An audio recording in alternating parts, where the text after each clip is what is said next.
Are you confused about Syria? Come on, be honest with you. Oh, I know, you're different. Bullshit.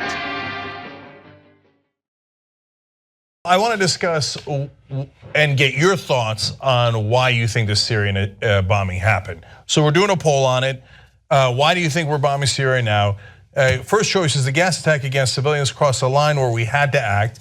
That is what everybody's on TV is going with. That's what everybody in the government's going with. And that might be true. The military-industrial complex is back in charge and driving us to war. They got the Bannon out of the National Security Council. He didn't want to get into a mess in Iraq. The generals love messes in Iraq, right? C is Trump wants to show he is independent of Russia. This is the scenario where Trump and the Russians agree, okay, we do a little bombing, but we don't actually hit you, and then you get to act tough against us, and then we'll make a deal and we'll lift the sanctions and it will seem like we're wonderful statesmen.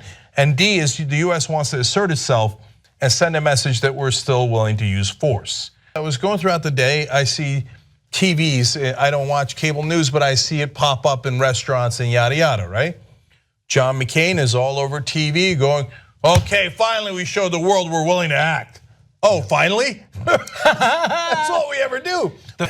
But to them, they really believe these things. I mean, they're also paid to say it, but oh, we have to show that Trump has to show up, Trump's the new president. He has to show the world that he's strong and willing to bomb things, and the US is back in charge.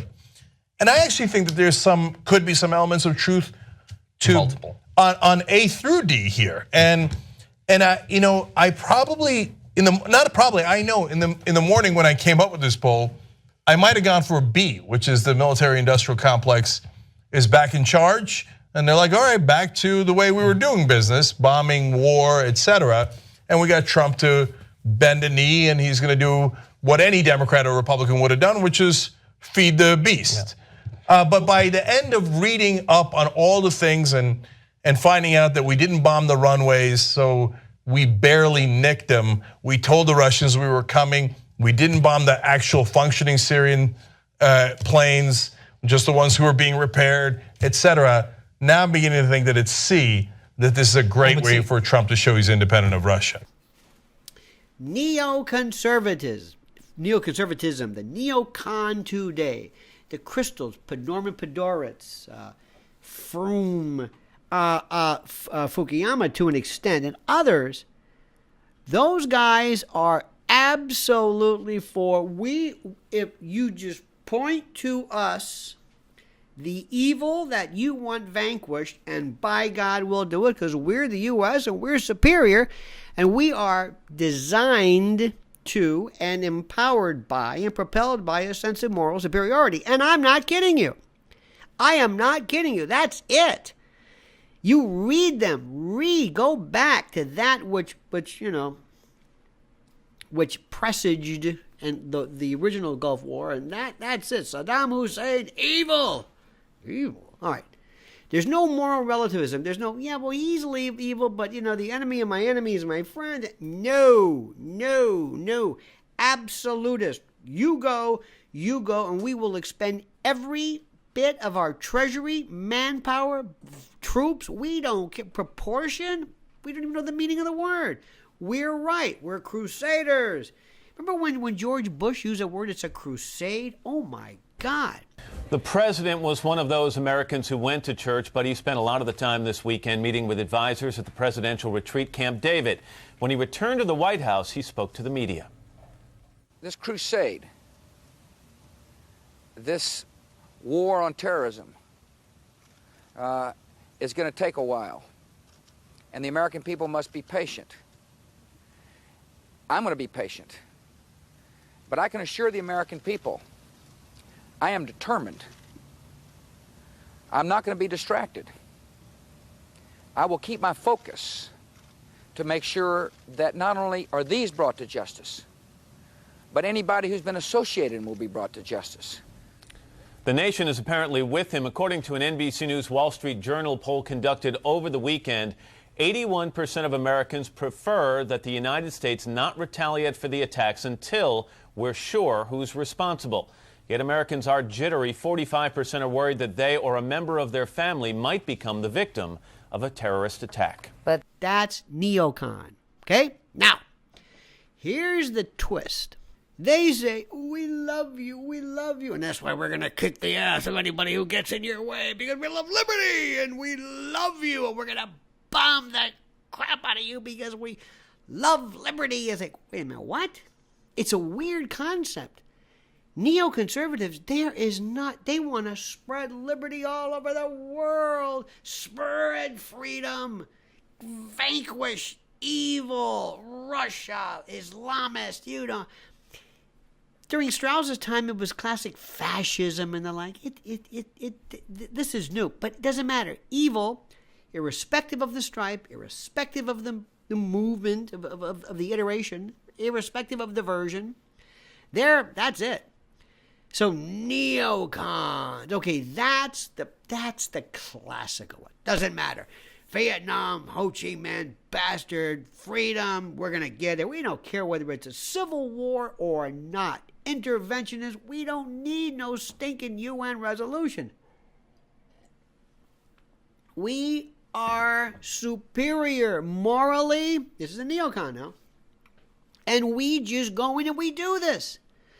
We do this. The think of almost like the vigilante.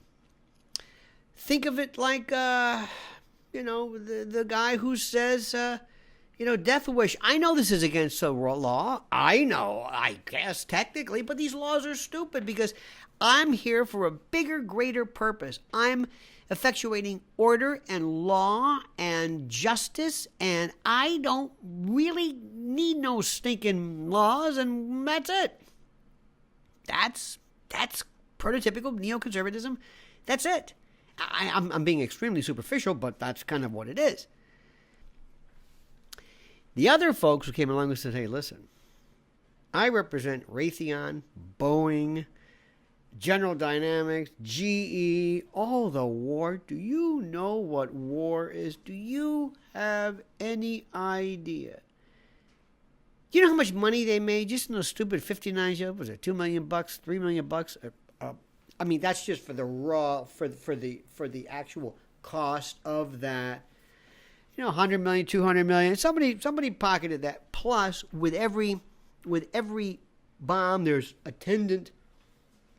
Do you have any idea what that means? Any clue as to how much money is?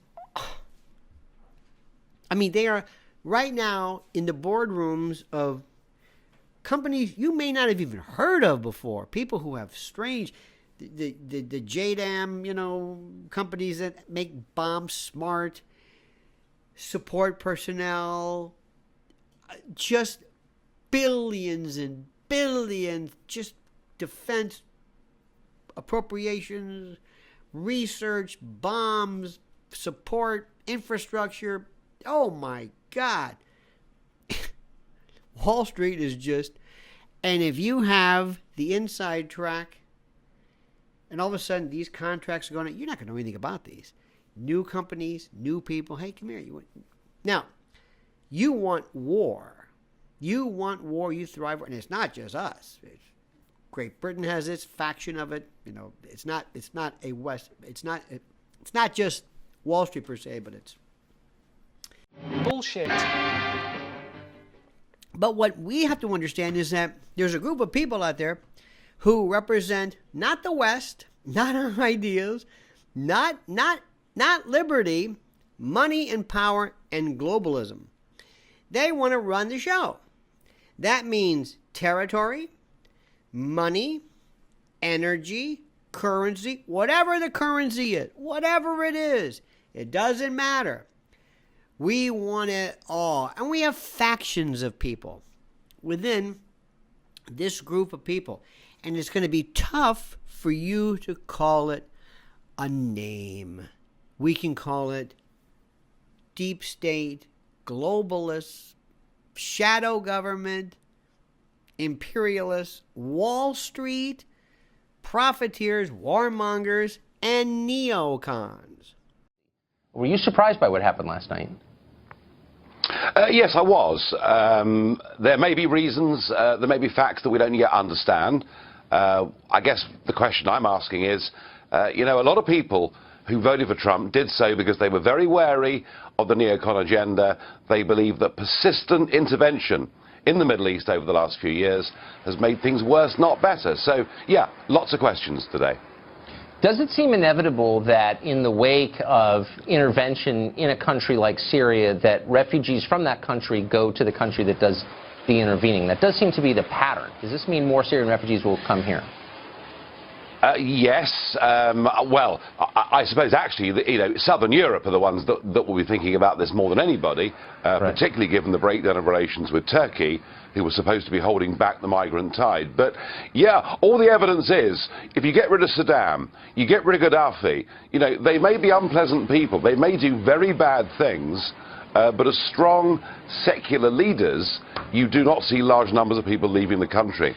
Once you destabilize that, goodness knows what's going to happen. I mean, you know, is this a one-off hit?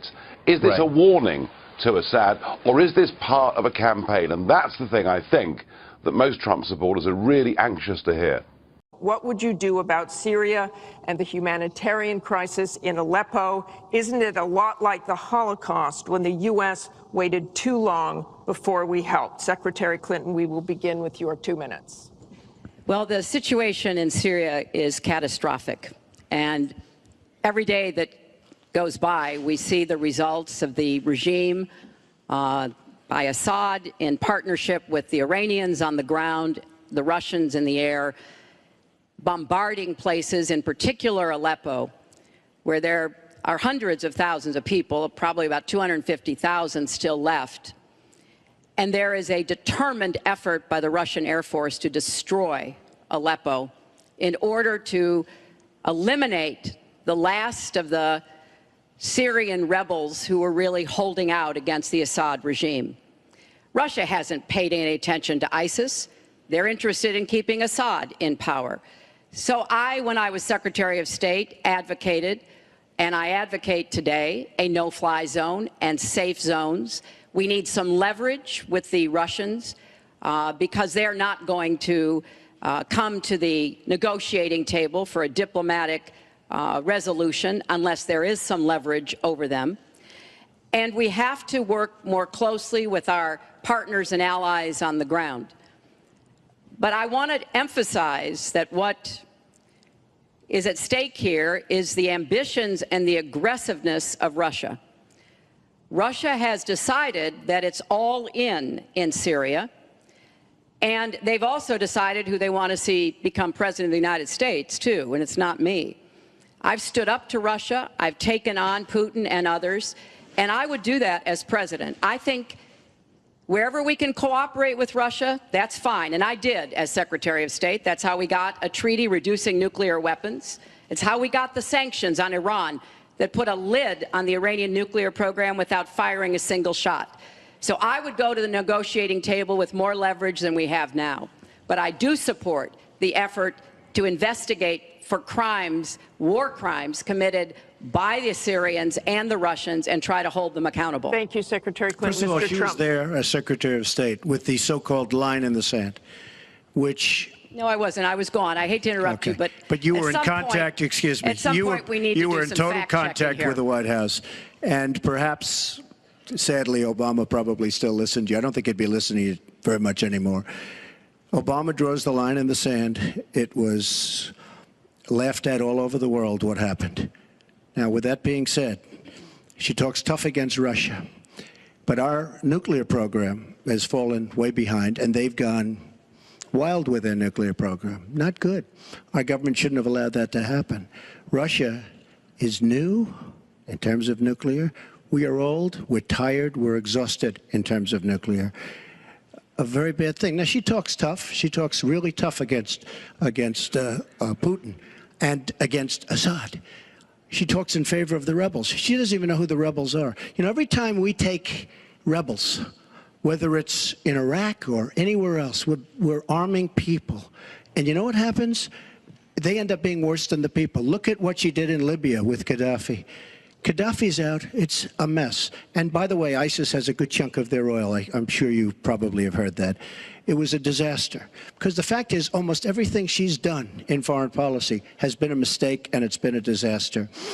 But if you look at Russia, just take a look at Russia, and look at what they did this week, where I agree she wasn't there, but possibly she's consulted. We sign a peace treaty. Everyone's all excited. Well, what Russia did with Assad, and by the way, with Iran, who you made very powerful with the dumbest deal perhaps I've ever seen in the history of deal-making, the Iran deal with $150 billion, with the $1.7 billion in cash, which is enough cash to fill up this room. But look at that deal. Iran now and Russia are now against us. So she wants to fight. She wants to fight for rebels. There's only one problem. You don't even know who the rebels are. Mr. Trump, So Mr. what's Trump, the your purpose? 2 minutes And one is thing I have up. to say, Your 2 minutes I don't is like up. Assad at all, but Assad is killing ISIS. Russia is killing ISIS, and Iran is killing ISIS. And those three have now lined up because of our weak foreign policy. Mr. Trump, let me repeat the question. If you were president, what would you do about Syria and the humanitarian crisis in Aleppo? And I want to remind you what your running mate said.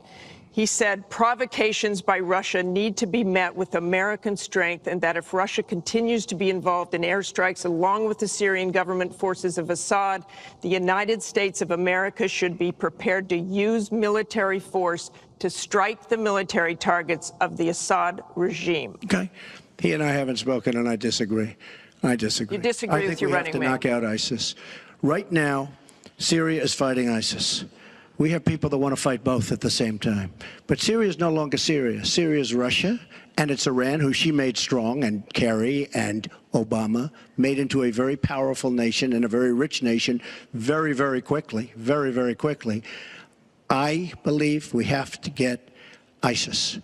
We have to worry about ISIS before we can get too much more involved. She had a chance to do something with Syria. They had a chance, and that was the line. What do you think And will she happen if Aleppo falls? I think Aleppo is a disaster humanitarian-wise. What do you think will happen if it falls? I think that it basically has fallen, okay? It basically has fallen. Let me tell you something. You take a look at Mosul. The biggest problem I have with the stupidity of our foreign policy. We have Mosul. They think a lot of the ISIS leaders are in Mosul.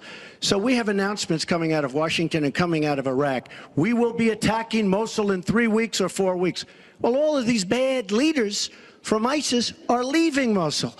Why can't they do it quietly? Why can't they do the attack, make it a sneak attack, and after the attack is made, inform the American public that we've knocked out the leaders, we've had a tremendous success. People leave. Why do they have to say we're going to be attacking Mosul within the next 4 to 6 weeks, which is what they're saying? How stupid is our country? There are sometimes reasons the military does that. Psychological warfare. I can't think of any. I can't think of any. It might be to help get civilians out. And we have, look, I have 200 generals and admirals who endorse me. I have 21 Congressional Medal of Honor recipients who endorse me.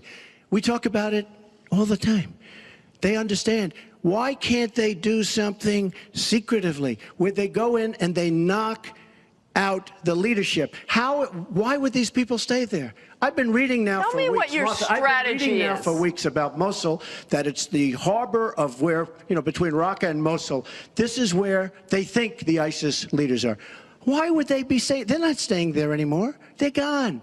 Because everybody's talking about how Iraq, which is us with our leadership, goes in to fight Mosul. Now, with these 200 admirals and generals, they can't believe it. All I say is this: General George Patton, General Douglas MacArthur are spinning in their grave at the stupidity of what we're doing in the Middle East. I'm going to go to Secretary Clinton. Secretary Clinton, you want Assad to go. You advocated arming rebels, but it looks like that may be too late for Aleppo. You talk about diplomatic efforts. Those have failed. Ceasefires have failed. Would you introduce the threat of U.S. military force beyond a no-fly zone against the Assad regime to back up diplomacy? I would not use American ground forces in Syria. I think that would be a very serious mistake. I don't think American troops should be holding territory, which is what they would have to do as an occupying force. I don't think that is a smart strategy. I do think the use of special forces, which we're using, the use of enablers and trainers in Iraq, which has had some positive effects, are very much in our interests. And so I do support what is happening. But what would you do differently than President Obama is doing? Martha, I hope that by the time I hope by the time I am president that we will have pushed ISIS out of Iraq. I do think that there is a good chance that we can take Mosul. And, you know, Donald says he knows more about ISIS than the generals. No, he doesn't. There are a lot of very important planning going on, and some of it is to signal to the Sunnis in the area, as well as Kurdish Peshmerga fighters, that we all need to be in this, and that takes a lot of planning and preparation. I would go after Baghdadi. I would specifically target Baghdadi, because I think our targeting of al-Qaeda leaders, and I was involved in a lot of those operations, highly classified ones, made a difference. So I think that could help. I would also consider arming the Kurds. The Kurds have been our best partners in Syria as well as Iraq. And I know there's a lot of concern about that in some circles, but I think they should have the equipment they need so that Kurdish and Arab fighters on the ground are the principal way that we take Raqqa after pushing ISIS out of Iraq. Thank you very much. We're going to move on. on. She went over a minute over, and you don't stop her. When I go 1 second over, it's like you a had big deal. many answers. It's really very interesting. We've got a question over here. Well, Donald Trump caved. He caved in to the deep state, to the intel group, the military intel, the ruling class, the big shots, those people who run the world, those people that might have scared him, because everything that he said in 2013 that Obama should have done as far as going to war without getting Security Council okay and asking for a resolution, all of that jazz, he forgot about it. Just forgot about the whole thing. Just changed his mind. Tillerson this week said, I think we can get along with Assad. Trump, I think we can get along with Assad. Oh, okay, that's good. Things are looking pretty good. Bashar al-Assad is actually making progress against ISIS. He's got the okay. Things are looking pretty good regarding him in the U.S. So what is he supposedly, what are you asked to believe? You're asked to believe that what? He gasses his people in Homs and Idlib? Oh, come on. Are you kidding me? Seriously. Now, what's amazing is I don't think that I have stupid friends. They're not stupid, not all of them, but some. But they look at me like, what do you mean? It said, the news said that Assad gassed these people. Did you see this? Did you see them holding up the dead kids? Yes. But the story, don't you understand, in 2013, 14, 15, whatever it was, when Susan Rice and John Kerry said that Syria had dispensed with and removed and destroyed and made out of the picture, so to speak, all chemical weapons pursuant to UN inspection. They said this. I guess what? John Kerry's a liar. He tweeted it. What? That didn't happen? Did they miss those? Hey, so I don't know if you know, there's been another sarin gas attack, so they say, in Syria. Now, I just want to remind everybody, if you watch the videos on the show, you know that what the government and what the media tell you about what's happening in Syria is often, if not always, not true. And they won't even tell you why we're in Syria. Why are we in Syria? Some people think we're there for humanitarian reasons. We have set the Mideast on fire. But some people still think we want to help people. Used to be they made weapons to fight wars. Now they make wars so they can use their weapons. I saw that a beam. That is so true. Mm-hmm. So I'm just going to take you back to 2005, CNN, Christine Amanpour interviewing Assad. This is what they were saying in 2005. You know, the rhetoric of regime change is headed towards you from the United States. They are actively looking for a new Syrian leader. They're granting visas and visits to Syrian opposition politicians. They're talking about isolating you diplomatically and perhaps a coup d'etat or your regime crumbling. What are you thinking about that? So just remember that was 2000. So that was 2005.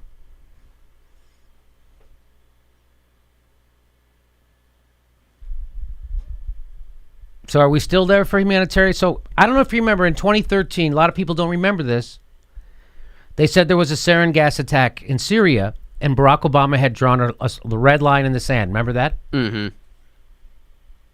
And then they crossed it because they said there was a gas attack.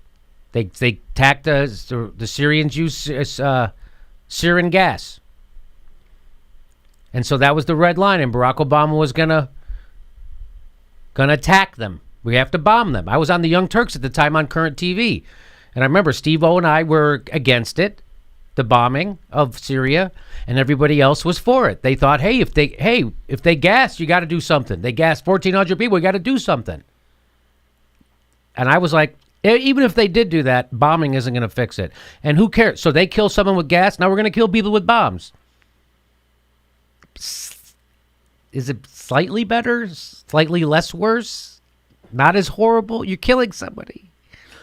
So turns out Seymour Hersh, who's a award-winning journalist, he wrote in the London Review of Books, whose sarin was it?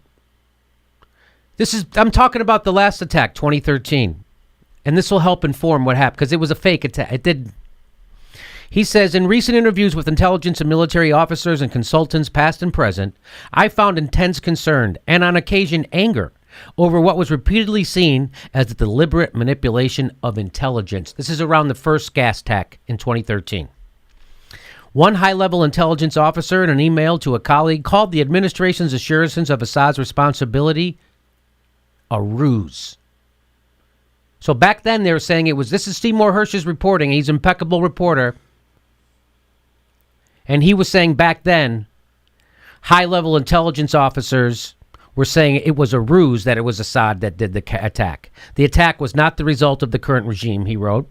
A former senior intelligence official told me that the Obama administration had altered the available information in terms of its timing and sequence to enable the president and his advisors to make intelligence retrieved days after the attack look as if it had been picked up and analyzed in real time as the attack was happening. The distortion, he said, reminded him of the 1964 Gulf of Tonkin incident, when the Johnson administration reversed the sequence of National Security Agency intercepts to justify one of the early bombings of North Vietnam. So people I don't know if you know, Gulf of Tonkin, that's what they did so they could have their Vietnam War, and we all know now that it was made up. The same official said there was immense frustration inside the military and intelligence bureaucracy. Quote, the guys are throwing their hands in the air and saying, how can we help this guy, Obama, when he and his cronies in the White House make up the intelligence as they go along? The administration's distortion of the facts surrounding the sarin attack raises an unavoidable question. Do we have the whole story of Obama's willingness to walk away from his red line threat to bomb Syria? Remember, he walked away from that threat to bomb Syria? Remember, they were going to bomb Syria? And he said because they crossed the red line? Then he didn't. He had claimed to have an ironclad case, but suddenly agreed to take the issue to Congress. Remember that? And later to accept Assad's offer to relinquish his chemical weapons. I remember that. Remember that? So they didn't bomb that time because Assad said, I'll just give up all my chemical weapons. You could have them. It appears possible that at some point he was directly confronted with contradictory information, meaning Obama was directly confronted with contradictory information, meaning, hey, Assad didn't do this. Evidence strong enough to persuade him to cancel his attack plan and take the criticism sure to come from the Republicans. The UN resolution, which was adopted on 27 September by the Security Council, dealt indirectly with the notion that rebel forces such as al-Nusra would also be obliged to disarm. No party in Syria should use, develop, produce, acquire, stockpile, retain, or transfer chemical weapons. The resolution also calls for the immediate notification of the Security Council in the event that any non-state actors acquire chemical weapons. No group was cited by name. While the Syrian regime continues the process of eliminating its chemical arsenal, the irony is that after Assad's stockpile of precursor agents is destroyed, this is back from 2013. So after Assad, after we have him disarm, this is what Seymour Hersh is saying. After we get rid of all Assad's chemical weapons, the irony is that al-Nusra and its Islamist allies could end up as the only faction inside Syria with access to the ingredients that can create sarin, a strategic weapon that would be unlike any other in the war zone. There may be more to negotiate.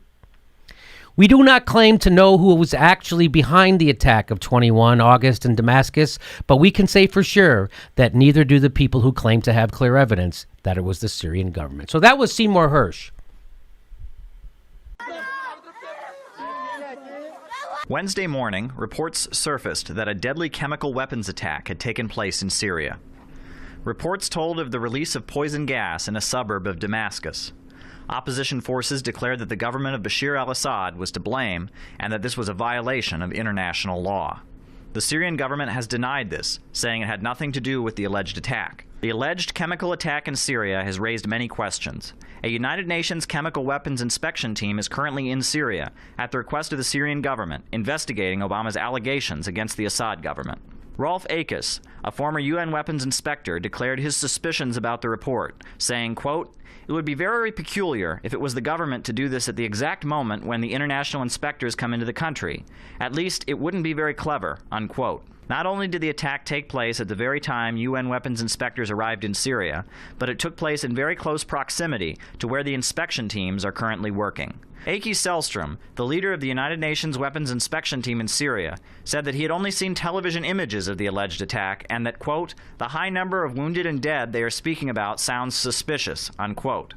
While it remains unclear whether the Syrian government even possesses chemical weapons, Carla Del Ponte, a United Nations human rights investigator, confirmed that the opposition indeed has chemical weapons and has used them. We collect some witness testimony that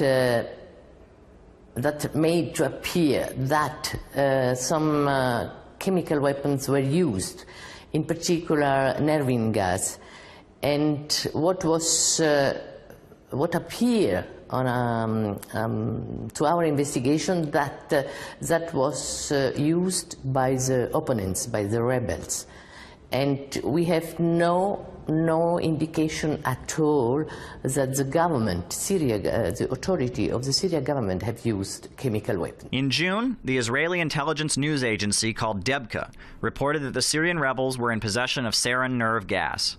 The report of the insurgent forces possessing and using chemical weapons has largely been ignored by the U.S. media and the Obama administration.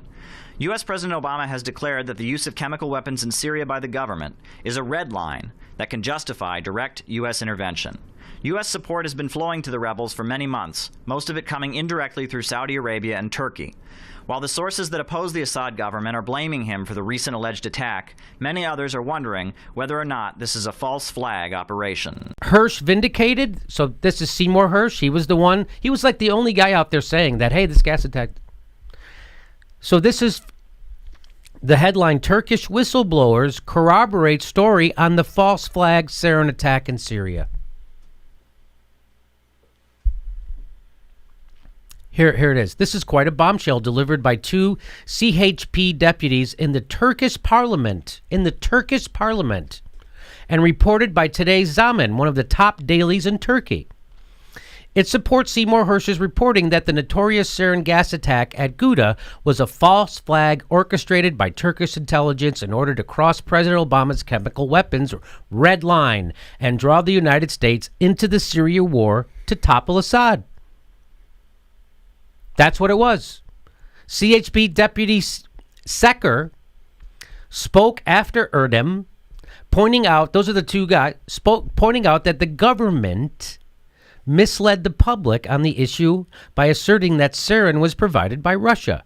The purpose was to create the perception that, according to Seeker, Assad killed people with sarin, and that requires a U.S. military intervention in Syria.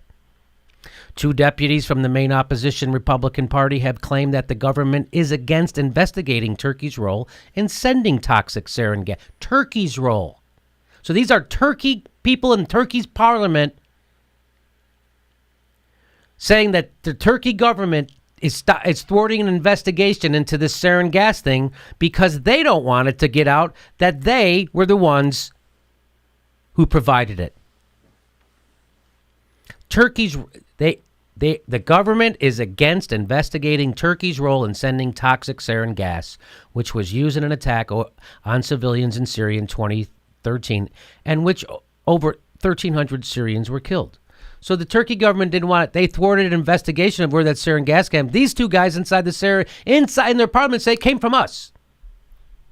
CHP deputies Aaron and Ali Seeker held a press conference in Istanbul on Wednesday in which they claimed the investigation into allegations regarding Turkey's involvement in the procurement of sarin gas, which was used in a chemical attack on civilian population and delivered to the terrorist Islamic State in Iraq and the Levant ISIL to enable the attack, was derailed. So the investigation was derailed. So they backed up. So the last one, a false flag, totally BS. This new one, does it make sense that they would do this? Because they're winning. Syria's beating back the rebels now. But you're not going to hear this on the mainstream news. You're not going to hear this on the mainstream news. You're not going to hear this. Here's another one. Qatar, by the way, which is wanting to overthrow Assad because they want to put that natural gas pipeline. Oh, by the way, that's another thing they never say. Why are we in Syria in the first place? Because there's a natural gas pipeline that Qatar wants to send through Syria into Europe. And Russia doesn't want that pipeline with natural gas because Russia likes to sell fossil fuels to Europe. They don't want the competition. In fact, it's almost of their economy, Russia, selling fossil fuels. So they don't need the competition. So Saudi Arabia, Qatar, the United States, they all want to overthrow Syria. So they get that pipeline through. And plus, Israel has their own reasons for wanting to overthrow them, too. You're treading a pretty radical idea here, Jimmy, that the United States might be willing to go to war over oil. I don't know if that's ever happened before. I don't know if it's ever happened before. So here's Qatar did this before with Syria. One fake at a time, Qatar's morgue photos. These hospitals were slaughterhouses, a journey into Syria's secret torture wards. That was what they were saying in Qatar about Syria. Oh, they have torture wards. But turns out Qatar claimed photos from an anonymous Syrian defector showed thousands tortured to death. 1 year later, Human Rights Watch, while trying to back that claim, admitted that almost half the morgue photos showed dead army soldiers or members of the security forces and crime scene photographs taken in the aftermath of attacks, from incidents including the aftermath of explosions, assassinations of security officers, fires, and car bombs. So that was, again, false flag, made up. Today's wars are fought under the veil, the camouflage, the Potemkin village of, fighting jihadism and fighting extremism and fighting, no, it's basically Wall Street, military-industrial complex, Intel, all of these guys using this as the shield, kind of like the way this windscreen of my Rode USB microphone here, kind of like hiding behind this. So, about 10 days after 9/11, I went through the Pentagon and I saw Secretary Rumsfeld and Deputy Secretary Wolfowitz. I went downstairs just to say hello to some of the people on the Joint Staff who used to work for me. And one of the generals called me and he said, "Sir, you got to come in. You got to come in and talk to me a second." I said, "Well, you're too busy." He said, "No." He says, "We've made the decision. We're going to war with Iraq." This was on or about the 20th of September. I said, "We're going to war with Iraq. Why?" He said, "I don't know." He said, "I guess they don't know what else to do." So I said, "Well, did they find some information connecting Saddam to Al-Qaeda?" He said, No. He says, "There's nothing new that way. They've just made the decision to go to war with Iraq." He said, "I guess it's like we don't know what to do about terrorists, but we've got a good military and we can take down governments." And he said, "I guess if the only tool you have is a hammer, every problem has to look like a nail." So I came back to see him a few weeks later, and by that time we were bombing in Afghanistan. I said, "Are we still going to war with Iraq?" And he said, "Oh, it's worse than that." He said, he reached over on his desk, he picked up a piece of paper, he said, I just got this down from upstairs," meaning the Secretary of Defense's office today, and he said, "This is a memo that describes how we're going to take out 7 countries in 5 years, starting with Iraq and then Syria, Lebanon, Libya, Somalia, Sudan, and finishing off Iran." The truth is about the Middle East is, had there been no oil there, it would be like Africa. Nobody is threatening to intervene in Africa. The problem is the opposite. We keep asking for people to intervene and stop it. And there's no question that the presence of petroleum throughout the region has sparked great power involvement. Whether that was the specific motivation for the coup or not, I can't tell you, but there's always been this attitude that somehow we could intervene and use force in the region. We also have a history of kind of moving in and out of Pakistan. I mean, let's remember here, the people we are fighting today, we funded 20 years ago. And we did it because we were locked in this struggle with the Soviet Union. They invaded Afghanistan, and we did not want to see them control Central Asia. And we went to work. And it was President Reagan, in partnership with the Congress, led by Democrats, who said, you know what, sounds like a pretty good idea. Let's deal with the ISI and the Pakistani military, and let's go recruit these mujahideen. And let's get some to come from Saudi Arabia and other places, importing their Wahhabi brand of Islam, so that we can go beat the Soviet Union. And guess what? They retreated. They lost billions of dollars, and it led to the collapse of the Soviet Union. So there's a very strong argument, which is, it wasn't a bad investment to end the Soviet Union, but let's be careful what we sow, because we will harvest. So we then left Pakistan. We said, okay, fine, you deal with the stingers that we've left all over your country. You deal with the mines that are along the border. And by the way, we don't want to have anything to do with you. In fact, we're sanctioning you. So we stopped dealing with the Pakistani military and with ISI, and we now are making up for a lot of lost time. But I mean, how can that be worse than what has happened in Syria over the years, where Bashar Assad's father killed 25,000 people at a lick? I mean, they opened fire with live ammunition on these civilians. Why is that different from Libya? Well, this is a friend of Iran, an enemy of Israel. Well, if there were a coalition of the international community, if there were the passage of a Security Council resolution, if there were a call by the Arab League, if there was a condemnation that was universal, but that is not going to happen, because I don't think that it's yet clear what will occur, what will unfold. There is a different leader in Syria now. Many of the members of Congress of both parties who have gone to Syria in recent months have said they believe he's a reformer. What's been happening there the last few weeks is deeply concerning. But there's a difference between calling out aircraft and indiscriminately strafing and bombing your own cities than police actions, which frankly have exceeded the use of force that any of us would want to see.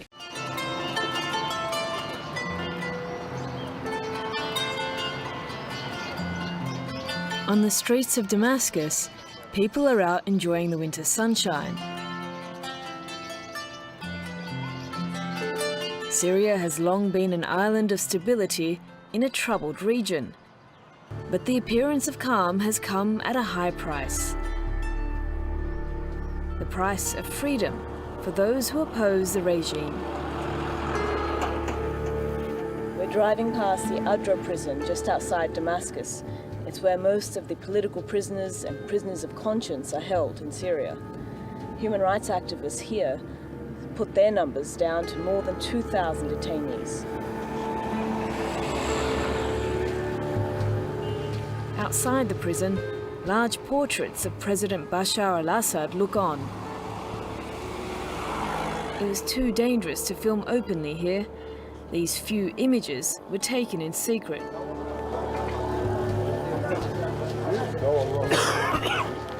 Caught up in this prison system are dissidents as young as 20, like this woman, Tal al-Nuhi. عن طل الوحي عن إنساني معنا بتنظيم سياسي، معنا بحزب معارض، معنا بمنظمة حقوق إنسان. This online activist, who I'll call Jamal, has agreed to speak to me on the condition of anonymity. Jamal didn't know Tal personally, but has taken up her cause. كاتبت طل، هي كاتبت طل، طل الملوحي إلى السجن. Tal was a blogger who ran 3 websites. She often wrote about the Palestinian cause, freedom and social justice, postings that would be unremarkable in most countries. عم تحكي عن السجين إنه هو الطليق وأنتم السجناء، لا يضير النسر أسر ولا يضيره سجن، فهو الطليق وأنتم السجناء. ننزل شوي أكتر نلاقي هاي الصورة مكتوب تحتها يا قوم لا تتكلموا إن الكلام محرم. But in late 2009, Tal's writing suddenly stopped. She was called into the offices of the Syrian security services and never left. نحن بنعتبر طل مختفية قسريا، يعني ما كان أي حدا بيعرف عن طل شيء، حتى أهله ما كانوا بيعرفوا مكان الطل، وين موجود الطل، هل هي بعد موجودة بفرع أمن الدولة؟ هل هي صارت موجودة بفرع آخر؟ هل هي أحيلت إلى سجن؟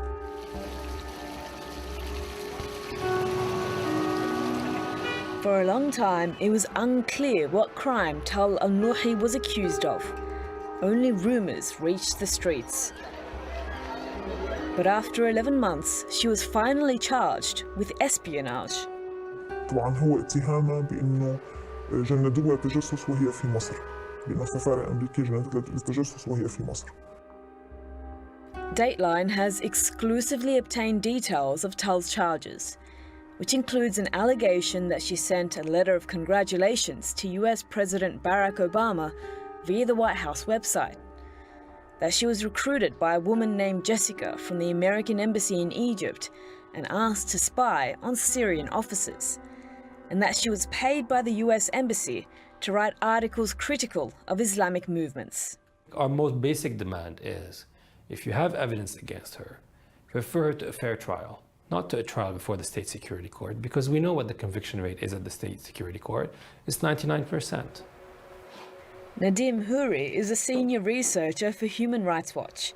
He's banned from Syria, but has been monitoring Tal's case from his office in Beirut.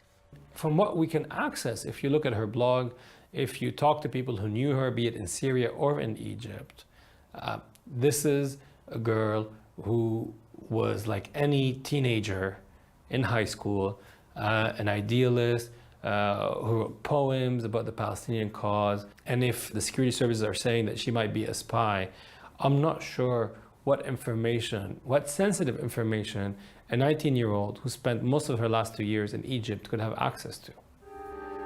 When Dateline approached the US Embassy in Cairo for a response to the allegation that they had recruited Tal al-Nuhi, they replied, "We have nothing on this." Nadim Houri says older dissidents have already learned not to rely on the West. It was a hard lesson to learn that when they got detained, when they got arrested, all they got was maybe some junior level diplomat raising politely with the Syrian authorities, their arrest.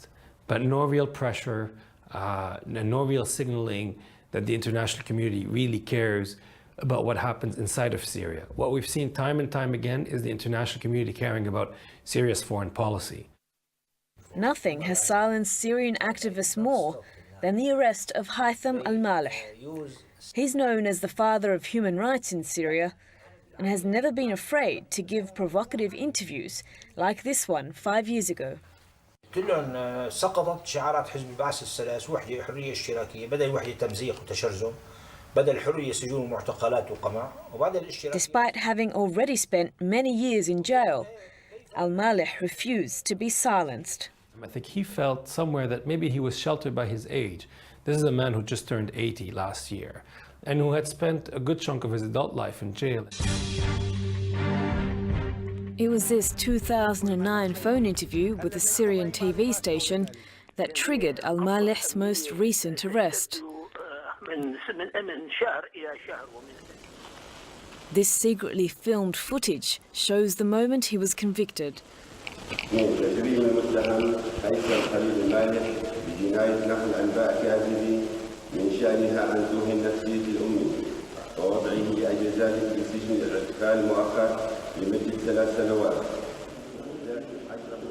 In these rare images of the interior of the Syrian military court, the 80-year-old is under heavy guard. Al-Malih is granted a few moments to comfort his wife. It's their last embrace before he's yet again sent behind bars. According to Haytham's son, Iyas, his imprisonment has had a chilling effect on activists in Syria. The people were pretty much afraid, you know, look, if Haytham Malih is arrested and, you know, nobody is able to do anything to free him, then, you know, why should we speak up? I caught up with Iyas Malih in Geneva. Iyas has moved to Europe to spearhead a campaign for his father's release. So his health conditions really is deteriorating drastically. And unfortunately, the government is not paying attention. And I don't know if they can have that on their conscience if he dies in prison. Tonight, I'm accompanying Iyas as he receives yet another human rights medal on his father's behalf. This time from the Swiss-based Al Karama Foundation. My father will come out of prison again by the will of God, stronger than before, and he will continue his mission in life. Thank you. He's an inspiration to all young human rights defenders like us. And certainly he, I think, has contributed immensely to the spirit of human rights in the Middle East and to the breaking of that wall of fear. It's a mixed feelings, really. I wish my father was here, so that makes me feel sad that he was not able to enjoy this, you know, himself being present here. Human rights organizations aren't the only ones decrying Syria's hard line on activists. The detention of the young blogger Tal al-Nuhi has sparked protests outside Syrian embassies around the world, in London, Paris, and even here in the Middle East. اجت هيك الحملة صادمة بالنسبة للنظام السوري، واللي كان يمكن صادم أكثر بالنسبة له إنه في إلى بعد عربي، يعني صار في مظاهرة بمصر، صار في باليمن، صار في بباكستان، فلأول مرة النظام السوري بيكون أمام هيك حالة. Inside Syria, Tal's supporter Jamal has been working on an unprecedented online campaign for her release. Jamal shows me how they bombarded social media sites to raise awareness of Tal's situation. فتوا على الفيسبوك بيجز تبع العالين مين حافظ الأسد، بشار الأسد، اسماء الأسد. لأول مرة جربنا نحن هون السوريين إنه أوكي نحن ما عم نقدر ننزل على الشارع نعمل مظاهرة بالشارع، ممنوع، التنفس صار ممنوع بالشارع، فلأول مرة بنعمل مظاهرة إلكترونية. هيدي كانت لأول مرة بنجربها، لأول مرة نعملها وعملت ضجة يعني. We approached the Syrian authorities for this story, but they declined to comment. So far, Syria is showing little of the instability that has toppled the Egyptian and Tunisian regimes. But despite their lack of progress and the risks to themselves, Syria's dissidents are not giving up. Why do you continue to pursue this? ما هو الخيار الآخر؟ عندما تؤمنين بفكرة وتبتدئي باكتشاف صعوبة تحقيقها، هل من السهولة التخلي عنها؟ فكرة البقاء بدون ديمقراطية، بدون حرية صحافة، بدون حرية تعبير عن الرأي هي موت لشعب كامل. قصص الحب كثيرة، يعني أحيانا الإنسان منشان مرة واحدة، منشان بنت واحدة ممكن يدفع جزء كبير من حياته أو كل حياته، فشلون إذا كان منشان شعب هو يحبه عن جد؟ Julian, thanks for talking to RT. Now, through the course of your work, it's reasonable to assume that you have some insight into how political decisions are being made. What do you make of the recent events in the Middle East and North Africa? Do you think that we're seeing genuine social unrest, or are we seeing some kind of orchestrated revolt? And if so, who do you think is behind all this? Well, there's genuine change in some parts of the Middle East. I mean, Egypt is a clear case. I was concerned at the beginning of the Egyptian revolution as to whether we just saw a changing of the chairs and a maintenance of the same existing power structure, or whether something really different was happening. But after Mubarak fled Cairo, you saw mini revolutions occurring in every institution within Egypt, from Alexandria to Cairo. So that's the sort of change that's hard to undo. Now, what's happening in some other countries is a bit different. So the situation in Libya clearly has the involvement of state actors in it from many different areas. That's something that's being driven by state actors. Now, it is normal for neighbouring countries to have interconnections with each other. The activists in different countries, families in different countries, businesses in different countries, and the states from neighbouring countries. That's normal. When outside forces from very, very far-flung countries start to take an aggressive role in a regional affair, then we have to look a bit more and say that what's going on is not normal. So what's happening in Libya, for example, is not normal.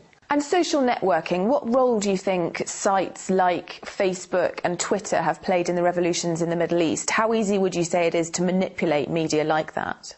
Facebook in particular is the most appalling spying machine that has ever been invented. Here we have the world's most comprehensive database about people, their relationships, their names, their addresses, their locations, their communications with each other, their relatives, all sitting within the United States, all accessible to US intelligence. Facebook, Google, Yahoo, all these major US organizations have built-in interfaces for US intelligence. It's not a matter of serving a subpoena. They have an interface that they have developed for US intelligence to use. Now, is it the case that Facebook is actually run by US intelligence? No, it's not like that. It's simply that US intelligence is able to bring to bear legal and political pressure to them, and it's costly for them to hand out records and one by one, so they have automated the process. Everyone should understand that when they add their friends to Facebook, they are doing free work for United States intelligence agencies in building this database for them. Let's talk about other latest sort of WikiLeaks cables that have been released. They show the UK as a haven for extremism, with at least 35 Guantanamo detainees having at least passed through the UK. Is the UK still a haven for terrorists? I don't know if it's still been a haven for terrorists, but it is certainly a haven for oligarchs and former regime dictators that have come here. I mean, you remember the famous Pinochet trial for the extradition of Pinochet from the UK, which the Thatcher resisted, incredibly using a lawyer that is involved in trying to extradite me from the United Kingdom. Now, part of that is perhaps good. It's an example of true liberalism in the United Kingdom. Everyone come here, we'll protect you. On the other hand, there does seem to be a disconnect between, is it really supporting free speech activists like me who come to the UK, but on the other hand, it is supporting people like sons of Gaddafi. And the Guantanamo information, why has WikiLeaks released it now? I mean, it seems sort of to be after the fact. Is it because Obama has recently announced his re-election campaign, and obviously closing Guantanamo was one of his main election promises? Well, there's a number of reasons why we've released it now. The primary one is that we are a small organisation, a very committed one, and last year we came under extraordinary attack. All these things continue to go on, and so they really dampen down our ability to move quickly and publish quickly. The timing is good.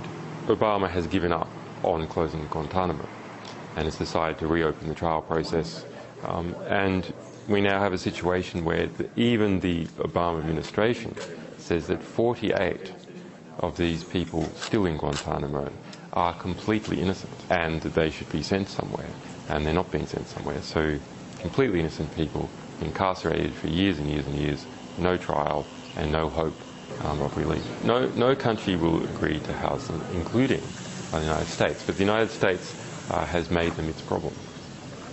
The United States was involved in rounding up these innocent people, setting up a process that was from the very beginning corrupt. There's a reason why they're in Guantanamo and not on the US mainland and not in an allied country. And that reason was to hide them and keep them outside of the law. Just like you have Caribbean islands engaged in money laundering, the United States was engaged in people laundering. Let's move on and talk about your media partners, one of which is The Guardian, with whom you're now involved in a dispute, but you chose them as your primary English language partner for distributing the WikiLeaks cables. And now Guardian journalists have published this book on WikiLeaks, which you say is an attack on you. How would you describe, following that, the Guardian's stance on whistleblowing and media freedom in general? You know, they are a publishing organisation, so of course they want as much right for them to publish as possible. That's a natural self-interest. What they have done with this cable cooking, in this incredible redaction, over-redaction of cables, is they have pushed the right of the people to know at the very, very edge. And what they're concerned about is any possible attack on them. But we have seen this sort of abuse of the material that we have provided several times. And the Guardian is the worst offender, but we saw it also by the New York Times. The New York Times redacted a 62-page cable down to 2 paragraphs. And this is completely against the agreement that we originally set up with them on November the 1st last year. That agreement was that the only redactions that should take place are to protect people's lives. There should be no other redaction, not to protect reputation, not to protect the Guardian's profits, but only to protect lives. What happens in the West is that there is no border between state interest and commercial interest. The edges of the state, as a result of privatisation, are fuzzed and blurred out into the edges of companies. And so when you look at how the Guardian behaves or how the New York Times behaves, it is part of that mesh of corporate and state interests, seamlessly blurring into each other. The Guardian's concerned predominantly about being criticised by these powerful interests, about lawsuits occurring against it, driven by oligarchs, driven by people powerful enough to push a court case forward. And finally, Julian, who do you consider to be your #1 enemy? Our #1 enemy is ignorance. And I believe that is the #1 enemy of everyone, is not understanding what is actually going on in the world. It's only when you start to understand that you can make effective decisions and effective plans. Now, the question is, who is promoting ignorance? Well, those organisations that try to keep things secret, and those organisations which distort true information to make it false or misrepresentative. In this latter category, it is bad media. It really is my opinion that the media in general are so bad, we would have to question whether the world wouldn't be better off without them altogether. They're so distortive to how the world actually is, that the result is we see wars and we see corrupt governments continue on. One of the hopeful things that I've discovered is that nearly every war that has started in the past 50 years has been a result of media lies. The media could have stopped it if they had searched deep enough, if they hadn't reprinted government propaganda, they could have stopped it. But what does that mean? Well, that means basically populations don't like wars. And populations have to be fooled into wars. Populations don't willingly and with open eyes go into a war. So if we have a good media environment, then we'll also have a peaceful environment. Earlier today, I spoke with President Obama here in New York. He has made it clear from the beginning he wants Gaddafi out. But what if he doesn't go? The noose is tightened around him. And we are now going to be moving into a phase where, having maintained the no-fly zone, continuing to protect the Libyan people, we've got to ratchet up our diplomatic and our political pressure on him so that at some point he makes a decision to leave. Are there also discussions and even perhaps meetings at all with people in Muammar Gaddafi's camp? Well, I think that Gaddafi's camp, people around him, are starting to recognize that their options are limited and their days are numbered. And so they are probably reaching out to a range of different people. But that information may not have filtered to Gaddafi yet.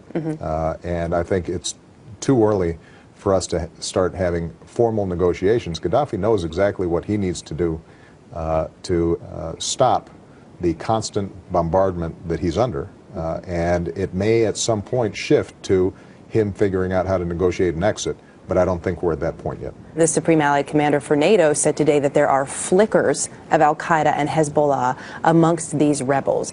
How do we know what their end goal is? And how do we know they won't in fact turn on the U.S. and on our allies? Well, first of all, I think it's important to note that the people that we've met with have been fully vetted. So we have a clear sense of who they are. And so far they're saying the right things, and most of them are professionals, lawyers, doctors, people who appear to be credible. That doesn't mean that all the people who, among all the people who opposed Gaddafi, there might not be elements that are unfriendly to the United States and our interests.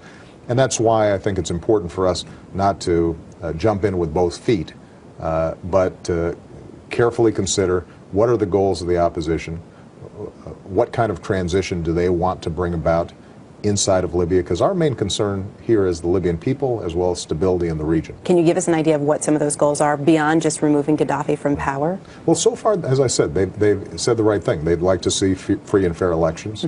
They believe that human rights need to be respected inside of Libya. And so if you look at the documents that they've prepared and presented, I think that they are on the right track. It is important for us to have some modesty also about that process in Libya. Ultimately, Libya's governance is going to be up to the Libyan people. You mentioned the region. There's obviously so much focus on the region at this point. From everything we've seen over the last couple of months, there is renewed focus, though, on Syria. And what would it take, what circumstances in particular would lead to direct involvement from the U.S. in Syria? We'll monitor the situation, and to the extent that we think we can have an impact that's positive inside of Syria or anywhere else in the region, we will do so. But when it comes to military intervention, I think the circumstances in which we start getting engaged in military operations have to be very narrowly drawn, and that's what I tried to communicate last night. The Syrian regime has chosen the path of murder and the mass arrests of its citizens. The United States has condemned these actions. And working with the international community, we have stepped up our sanctions on the Syrian regime, including sanctions announced yesterday on President Assad and those around him. The Syrian people have shown their courage in demanding a transition to democracy. President Assad now has a choice. He can lead that transition or get out of the way. The Syrian government must stop shooting demonstrators and allow peaceful protests. It must release political prisoners and stop unjust arrests. It must allow human rights monitors to have access to cities like Daraa and start a serious dialogue to advance a democratic transition. Otherwise, President Assad and his regime will continue to be challenged from within and will continue to be isolated abroad. So far, Syria has followed its Iranian ally, seeking assistance from Tehran in the tactics of suppression. And this speaks to the hypocrisy of the Iranian regime, which says it stands for the rights of protesters abroad, yet represses its own people at home. Let's remember that the first peaceful protests in the region were in the streets of Tehran, where the government brutalized women and men and threw innocent people into jail. We still hear the chants echo from the rooftops of Tehran. The image of a young woman dying in the streets is still seared in our memory. And we will continue to insist that the Iranian people deserve their universal rights and a government that does not smother their aspirations. As we meet here today, men and women and children are being tortured, detained, and murdered by the Syrian regime. Thousands have been killed, many during the holy time of Ramadan. Thousands more have poured across Syria's borders.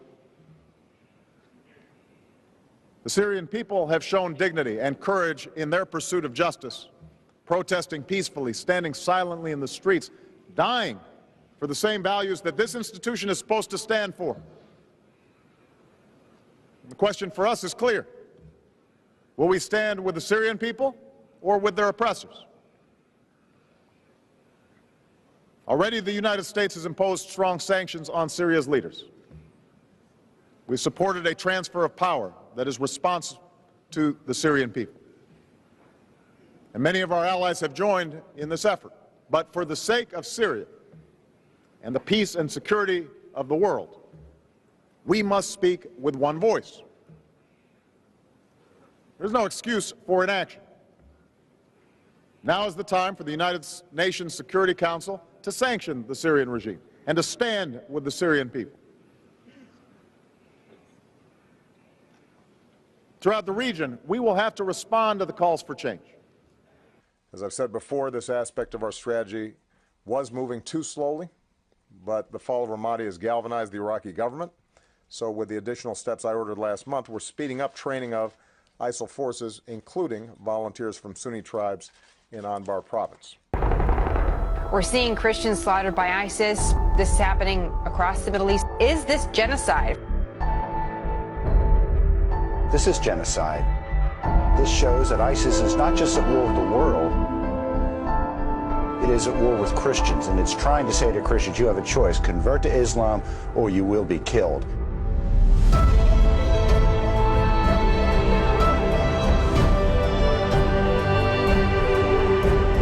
We cannot stay silent and passive. The UN Center for Law and Justice signed the Commission of Inquiry on the Syrian Arab Republic for gathering evidences of the genocide committed by ISIS. The ECLJ strongly supports the call for the Security Council to act under Chapter 7, taking actions against ISIS and sanctions against states and entities supporting it. We should all recognize those genocides and condemn the ideology inspiring them. We cannot stay silent and passive. The US president has slammed Russian airstrikes against ISIL in Syria, going as far as saying Moscow's campaign is only making the terror group stronger. Let's go live right now to RT's Marina Portnaya. Hi, Marina. So Barack Obama has said that anti-ISIL strikes are good for ISIL. Tell us more. That's right. In his first public comments since Russia launched anti-ISIL airstrikes into Syria, U.S. President Barack Obama was harsh and very critical. He insisted that Moscow's military operation is counterproductive. He said that President Vladimir Putin is not distinguishing between ISIL and the moderate opposition. Obama accused the Russian Air Force of specifically targeting Syrian rebels, and he insisted that from Russia's perspective, everyone opposed to Syrian President Bashar Assad is a terrorist. Moderate opposition in Syria is one that, if we're ever going to have a political transition, we need. And the Russian policy is driving those folks underground or creating a situation in which they are decapacitated, and it's only strengthening ISIL. America's leaders said the U.S. will continue going after ISIL and working with the Syrian opposition. However, Obama did say that he will be the first to admit that his training and equipment program for the Syrian opposition has not worked the way it was supposed to. Now, when President Putin spoke to the United Nations General Assembly earlier this week, he proposed the creation of one unified broad coalition to defeat ISIS, a suggestion that the U.S. president appears to be playing down. The problem here is Assad and the brutality that he's inflicted on the Syrian people, and that it has to stop. Now, however, when it comes to getting more involved in Syria, such as putting boots on the ground, Obama says that America does need to learn from the mistakes of Afghanistan and Iraq and not commit to starting something that it cannot finish. Iran and Assad make up Mr. Putin's coalition at the moment. The rest of the world makes up ours. Now, Obama said that it is in the U.S.'s best interest for Russia to be successful in Syria and to be an active partner on the international stage. He said that Syria will not be turned into a proxy war between the U.S. and Russia. He said that would not be in anyone's best interest. But as you could hear from his comments, very harsh comments, he is not in support of these anti-ISIL operation that Russia launched earlier this week. Marina Potnai, thank you very much for that. Well, we're going to stay with the topic just now because for more on Obama's statements, let's bring in retired US Air Force Lieutenant Colonel Karen Kotowski just now. Karen, hello. Hello. So Barack Obama believes Russian airstrikes are strengthening ISIL. Would you agree? No, I don't see how that could possibly be the case. The only thing I can think of is Obama is judging from our own past experience with our own military actions, which have truly have created ISIS and ISIL. Some years ago, the activities in Iraq and Afghanistan have produced this radical Sunni group, which is now in Syria. So our strikes did create ISIS and did help them. We've provided arms to them, both directly and inadvertently. So he might be judging from our own experience, but I certainly don't see how what Russia has done in the past week is strengthening ISIS or ISIL at all. Karen, as you say, the US-led campaign yielded little progress so far, yet the US president was very critical of the Russian campaign, which has started actually just this week. It's very new, isn't it? It's in its infancy. Do you think Washington's criticism is fair? Clearly you don't, but I wonder where it comes from then, because... Well, yeah, carry on. I think they're surprised. I don't think they expected it. I think that's part of it, and so they didn't have a story prepared. I also think that you can see very much that the administration and the one before it, with George Bush, Bush 43, both of them were obsessed with this long-term plan of regime change, and we've seen that in Afghanistan, Iraq, and in Libya, of course, and now Syria. So our habit is kind of, you know, when you get into a habit, you get into a rut and you can't think outside that box. And I think that's part of the problem that the administration has, because we have clearly, in the sense of the administration, has clearly identified Assad as a person who must be removed at all costs. So they can't really be objective about anything else that happens. And also, I don't think the administration really understands its own impact in actually promoting the refugee crisis, for example, of Syrian refugees, of promoting insecurity and death and destruction in the region. I think that they really, Washington can't see that. Obama does not see that. Why doesn't he see that? Well, it's almost, if he admits it, he has to reject his entire foreign policy for the last 6 years, 7 years, and also the foreign policy, the neoconservative foreign policy of his predecessor. Those policies were based on regime change. They were based on picking a rebel group that you didn't know very much about, that you thought you could control and manipulate, even though, of course, you can't, okay, and giving that person or that group arms, and kind of playing the game, kind of throwing the dice, see if we can get rid of this guy. That's not a foreign policy that makes any sense. It's not one that will lead to any type of long-term success, which we've seen, of course, in Libya, in Iraq, in Afghanistan, in Egypt. So I think he's blind to the impact of what they've been doing, and I think he's blind and he doesn't see it because they've so much invested in it.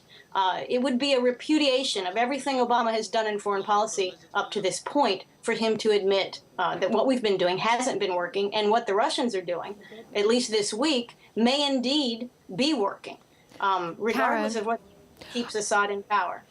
Karen, Obama also stressed that Syria is not a proxy war between Washington and Moscow. Let's just have a quick listen. We're not going to make Syria into a proxy war between the United States and Russia. That would be bad strategy on our part. But how big is the threat that the Syrian war will eventually become a proxy war, though, between Russia and the US? You say he's right, did you say? He's right that it would be bad strategy on our part. We certainly should be cooperating with what they're doing and helping, at least, because if we really want the refugee flow to stop, if we want a certain level of stability, we need to work with the Russians.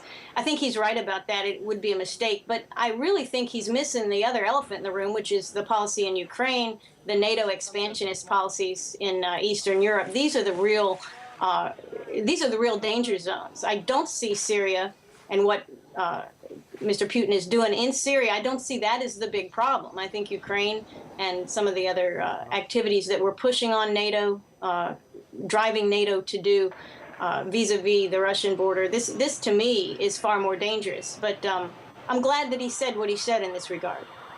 Karen, we'll leave it there, but we're really grateful for your time. Thank you. Retired U.S. Air Force Lieutenant Colonel Karen Katowski, thank you very much. So now here's the new attack. That's the one that's happened today. So here's Media Lens tweeted out, front page of the BBC News. This front page of the BBC News. Government helicopters dropped chlorine on Aleppo, but could not be independently verified. But could not be independently verified. So this gentleman, Charles Shoebridge, says Assad chlorine attack dominates West headlines conveniently just as his opponents meet West governments in London. Here's from a Middle East newspaper. It says, jumping to conclusions, something is not adding up in the Idlib chemical weapons attack. At least 58 people were killed in a horrific gas attack. However, even before investigations could be conducted for evidence to emerge, Federica Mogherini, the Italian politician, high representative of the European Union for Foreign Affairs and Security Policy. This guy's a big shot in the European Union. He is the High Representative for European Union for Foreign Affairs and Security Policy. He condemned the Syrian government, stating that the Assad regime bears responsibility for the awful Syria chemical attack. Even before any evidence was in, who came from, where did it, what, nothing. Already knew, already going to go public. Does that sound like propaganda? The immediate accusation from a high-ranking EU official serves as a dangerous precedent where public outcry can be made even before the truth surrounding the tragedy can emerge. Yeah, and Trump did the same thing. I mean, here in our neck of the woods. We're going to talk about that. Yeah. Israeli President Benjamin Netanyahu joined in on the condemnation, as did Amnesty International. Merely hours after the alleged chemical weapons attack in Khan Sheikhim, supposedly by the Syrian government, holes are beginning to emerge from the opposition sources, discrediting the Al-Qaeda affiliate White Helmet's claims. By the way, it's the Al-Qaeda who did this. That's who's it looks, they did it before, they're probably doing it again. Doesn't make sense that Syria would do this. And by the way, we're supposed to be trying to kill Al-Qaeda, except we're not. Because we were training Al-Qaeda and ISIS to fight Assad. Isn't that weird? But then we're trying to kill them in Iraq, but we're training them, and it doesn't matter as long as there's a war to fight. Doesn't matter. It says, for one, see in the above picture, the white helmets are handling the corpses of people without sufficient safety gear, most particularly with the masks mostly used, as well as no gloves. Although this may seem insignificant, understanding the nature of sarin gas that the opposition's claim was used only opens questions. So these are the white helmets. And they're picking up these people who are supposed victims of sarin gas. And that would be dangerous to do it like that. You're supposed to have gloves on. They don't have the sufficient safety gear.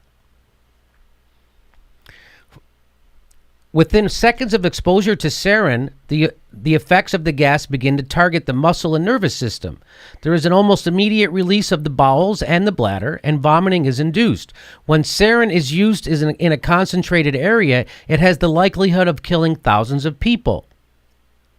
Yet, such a dangerous gas, and the white helmets are treating bodies with little concern to their exposed skin. This has to raise questions. It also raises the question of why a doctor in a hospital full of victims of sarin gas has the time to tweet and make video calls. This will probably be dismissed as forgotten, however, and here it is. So this guy shows, he says, terrorist Mohammed Alusha is not a gas expert. He's just one of the participants in this crime. And this guy tweets out, patients are flooding in, yet this doctor seems the main source of gas attack, has time to film, tweet, and video call. So he says, this is the latest from sarin attacks. Patients are still flooding in. This child's been rushed without any family. They're probably dead. So this is the guy who's been giving everybody their information about what's going on. He's talking about the gas attack and people flooding in. And this guy makes the point, really, in the middle of a gas attack, you got time to tweet, you got time to take videos, you got time. Here he says, our hospital getting full from sarin attack today. Anyone that wants evidence, I will video call you. Really, in the middle of taking care of people with sarin attack?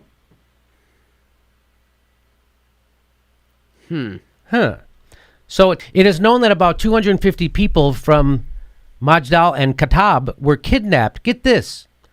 So it is known that 250 people were kidnapped by al-Qaeda terrorists last week. 250 people were kidnapped by al-Qaeda terrorists, the ones trying to overthrow Assad, trained and armed by the United States. The al-Qaeda, the people who attacked us, we're arming them, we're training them. Local sources have claimed that many of those dead from the chemical weapons were those from Majdal and Khattab, meaning they were the people that the al-Qaeda kidnapped. And most telling, their announcement of covering the use of chemical weapons by the Syrian government hours before the allegations even emerged. What? Seems like someone forgot to tell him that it would not occur for a few more hours before he tweeted this out. And here's the tweet.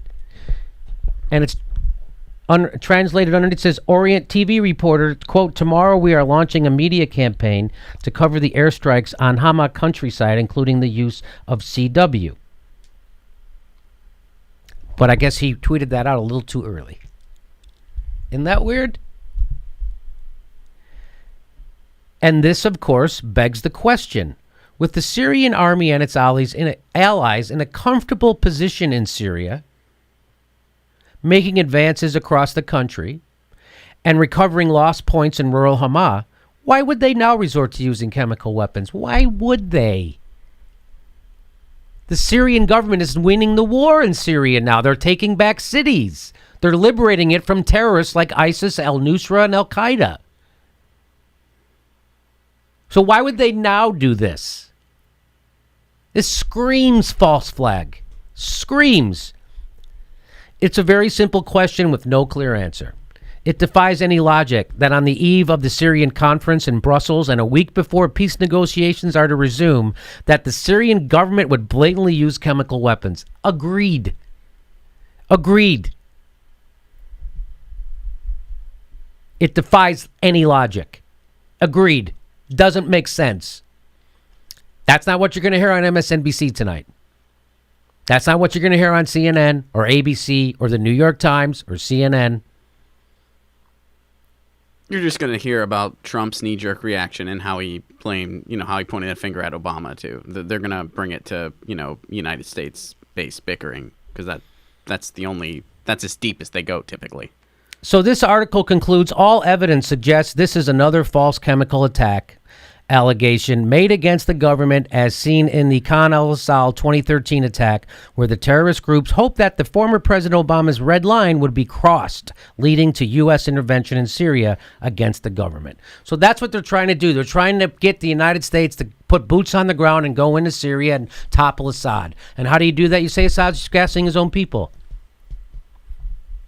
Here's something else. Here's Partisan Girl tweeted out. She's got a blue check.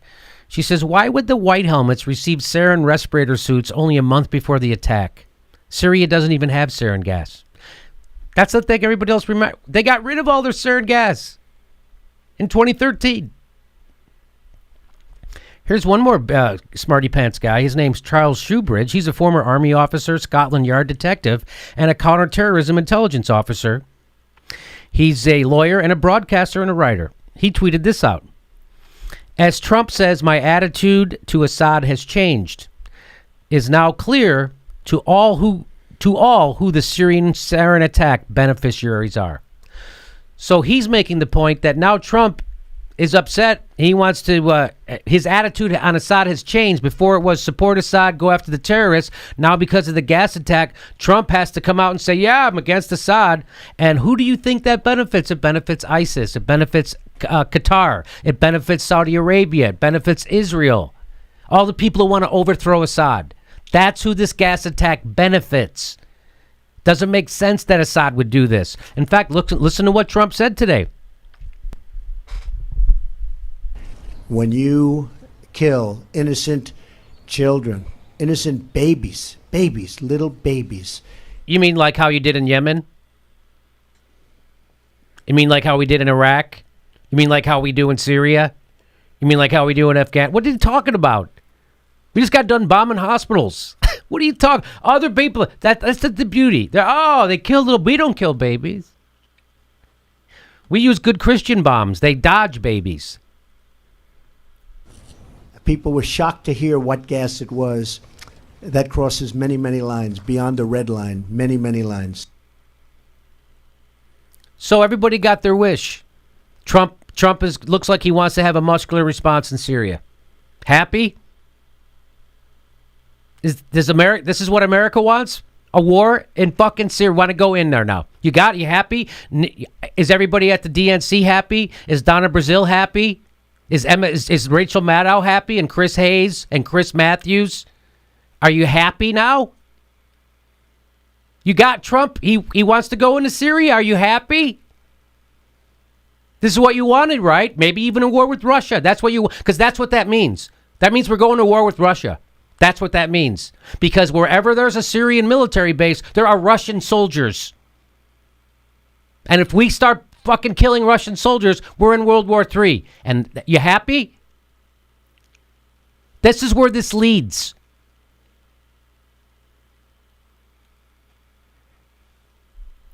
Here's a guy, former UK ambassador to Syria.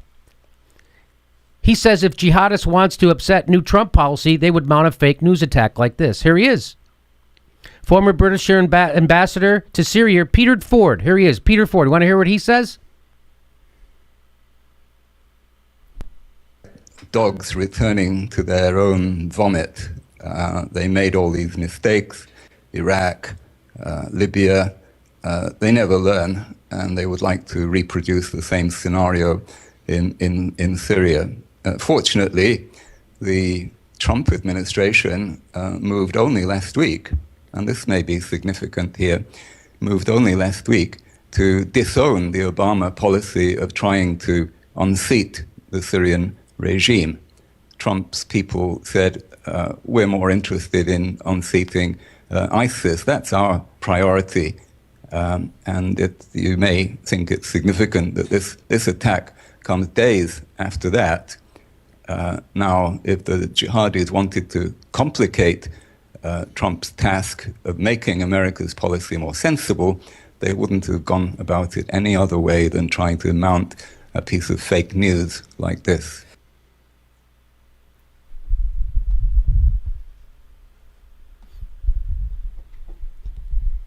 I'm going to guarantee you're not going to hear that on the mainstream news. People are rooting for war. You think I'm kidding? Look at this tweet. Susan Hennessy. She got a blue check. She says, I honestly don't care if Trump needs to bash Obama on this to score political points. I only care that Trump actually does something now. So you call him a Russian, and you red bait Trump constantly, and then you have a fake gas tank. Now we got him. Now he's got to start a war. That's all she cares about, is if he starts a war. That's what she's saying. All I care about is if he starts a war. What the fuck is wrong with you people? This is the guy you all said was unhinged and unstable, and now you want him to start a war? I thought he was unstable and a maniac.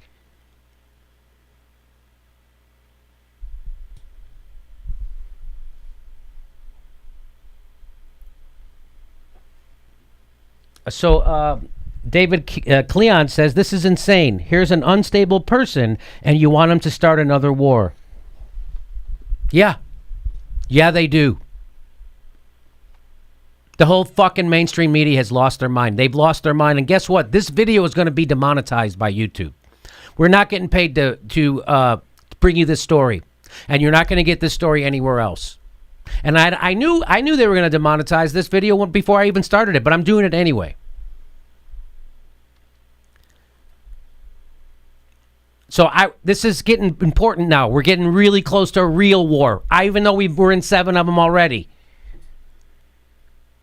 This is getting close to World War III, and I want to keep covering this.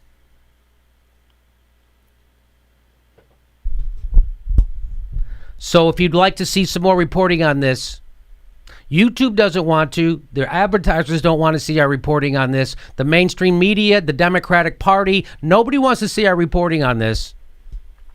That's why they're demonetizing it, and we won't get paid, and our channel's taking a big hit, just like all the other news channels on YouTube. So please use our Patreon link or become a premium member and help support independent news media. We can't do it without you now. We never could before either, but now for sure. They just pulled the rug out from underneath us. You know what's going on with YouTube. I'll make another video about it. But this story needs to get told, and it needs to keep being told. I'm not a Trump supporter. Never have been. I'm an independent. And when I expose Donald Trump, I get from the occasional fake account, oh, but you must be for Hillary Clinton. No, I'm against Hillary Clinton too. She's crap, just like Trump is crap. See, it's just crap with a different flavor. And I'll show you. We got the airstrikes in Syria. Typical playbook from the New World Order. I just say that because that's the general term that you understand. Meaning it goes beyond left and right. It goes beyond any puppet. The same agenda continues under their puppet in chiefs. Let's take a look here. You say, well, you talk about Donald Trump and, well, what, you act like you'd rather have Hillary Clinton? What are you talking about? We would have had the same thing, just in a different fashion, a different flavor. I really believe that we should have and still should take out his airfields and prevent him from being able to use them to bomb innocent people and drop sarin gas on them. Oh, how original was that thought? She said this moments before the airstrikes. So she just came up with this original thought. No, it's given to her. This is what puppets get. Joining me now is Senator John McCain of Arizona. Senator, welcome, sir. Thank you, Chuck. Good to be back with you. I want to start with, I know you told some reporters today on Capitol Hill you spoke with the president last night on this topic. What can you share? But yesterday morning, after all the information came out, he said he was very concerned about it, that he was having meetings with General Mattis, with the Secretary, with General McMaster, and they would be providing him with the advice and counsel that, frankly, I think is appropriate way to address the issue. But he was certainly very concerned. You have said you believe Assad needs to pay the price. Previously, you have said potentially one way to do this is ground the Air Force, take their Air Force out. They cannot fly again. If they fly, they go down. Is that still your recommendation of sort of the initial response? That's my initial response. Also, we need to establish the safe zones where refugees can be and where we can train and equip the Free Syrian Army. I would just add one point to that, the pilots. You know, the Nuremberg trials after World War II, carrying out orders was not a sufficient excuse when they tried the Nazis. Carrying out orders is not sufficient excuse for dropping nerve gas on innocent civilians. We all saw the pictures and were appalled and shocked and angered and sorrowed. Just incredible. Is this a reminder that there is a belief that a moral compass matters in foreign policy at the end of the day? That, you know, candidate Donald Trump said, hey, there's too many quagmires, we're getting involved in too many affairs, it's tragic, but at the end of the day, we can't do everything. Do you get the sense that President Trump now realizes there's no other policeman in the world? I think he's realizing our moral responsibility, and it was graphically demonstrated to him with a picture of the father holding the two dead babies. And so I think he's getting it. I think he realizes that America must lead. And by the way, America has not led for the last 8 years. And by the way, whatever happened to the much trumpeted removal of all of this stuff, that there was the agreement with Russia and Bashar Assad that Obama and Kerry were so proud of. So, well, I want to talk about that. What responsibility does Vladimir Putin have for this attack? Nikki Haley, the ambassador to the United Nations, essentially said, this is on Putin's hands, too. It was his responsibility, his pledge in this deal. And granted, I know you thought it was naive to do a deal with them, but the Russians had publicly committed to removing these chemical weapons. Is Putin, should he be held responsible for this? Oh, I think absolutely he should be responsible, because by announcing this grand agreement, which would remove any chemical weapons, they obviously didn't keep their end of the bargain. Also, you know, Chuck, the Russian aircraft used precision-guided weapons to hit hospitals in Aleppo, killing wounded people in gross violation of every international law and normal standard. And Vladimir Putin is responsible for it, and I hope that we will hold him responsible. And the best way to do that is increase sanctions, give the Ukrainians defensive weapons with which to defend themselves, and recognize it's the old peace through strength. Look, this is an opportunity for this president, who is clearly being tested, clearly being tested, to stand up and frankly make a name for himself, which I think could be very helpful to him and the nation. Do you connect, you know, Senator Rubio believes that it wasn't a coincidence that 1 week after Secretary of State Tillerson essentially changed American policy on Assad, that this happened. Do you think it was a coincidence? I think a lot of it has to do with Vladimir Putin and Assad thinking that they could get away with this. Statements that were made, obviously, by the president during the campaign and by Secretary Tillerson. By the way, I was very pleased to hear his statement today. You know, some of these people, as highly credentialed as they are, Chuck, they're in a learning experience. Yeah. So I think that what we heard from the Secretary of State today was very helpful. We need to increase sanctions on Iran, on Vladimir Putin, and understand what kind of a competition we're in. Two more questions. One, any military strike that the president considers, he doesn't need congressional approval. Do you think he should get it? I don't think he needs congressional approval. One of the precedents for that was after the bombing of the disco in Berlin. Right. Ronald Reagan, as you know, struck Libya. Right. But the larger picture, we need an AU authorization for the use of military force. We got to update it. We got to make it realistic, and we've got to have Congress, the representatives of the American people, involved in some of these decisions. So I'm going to work with Senator Tim Kaine and others to try to come up with one. I got to ask you, though, let's say this military strike is taken out, and let's say it's successful enough to ground the Assad Air Force, really weaken Assad. Then what? Because that has always been the conundrum, right? Yes. Then what? I think then you establish the safe zone, you arm and train and equip the Free Syrian Army. You do not stop your efforts to retake Raqqa. You can do two things at once, and we have to obviously try to hold people responsible and make them pay a price for it, both Bashar Assad and Vladimir Putin. It's and not easy. Who rebuilds Syria? Is this are we going to be in the rebuilding effort of Syria? We have to, Chuck, look at what happened in Libya after we walked away after getting rid of Gaddafi. It's going to be a tough political sell. It's going to be a tough domestic sell. It was very tough after World War II, my friend. I believe in the goodness and decency of the American people, and we got to make it clear to them why it's in our national interests.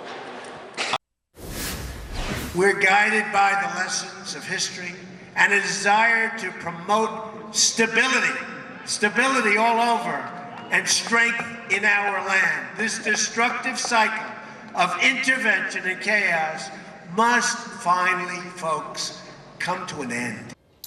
Welcome back to Lead. That was President-elect Donald Trump on Tuesday night vowing to scale back U.S. intervention overseas, all part of his America First policy. Joining me now to talk about this and more, Congresswoman Tulsi Gabbard, Democrat of Hawaii, I guess you say. She serves on the Armed Services and Foreign Affairs Committee. Thank you so much for being here. We appreciate it. Jake. Always good to see you. So let me ask you a question.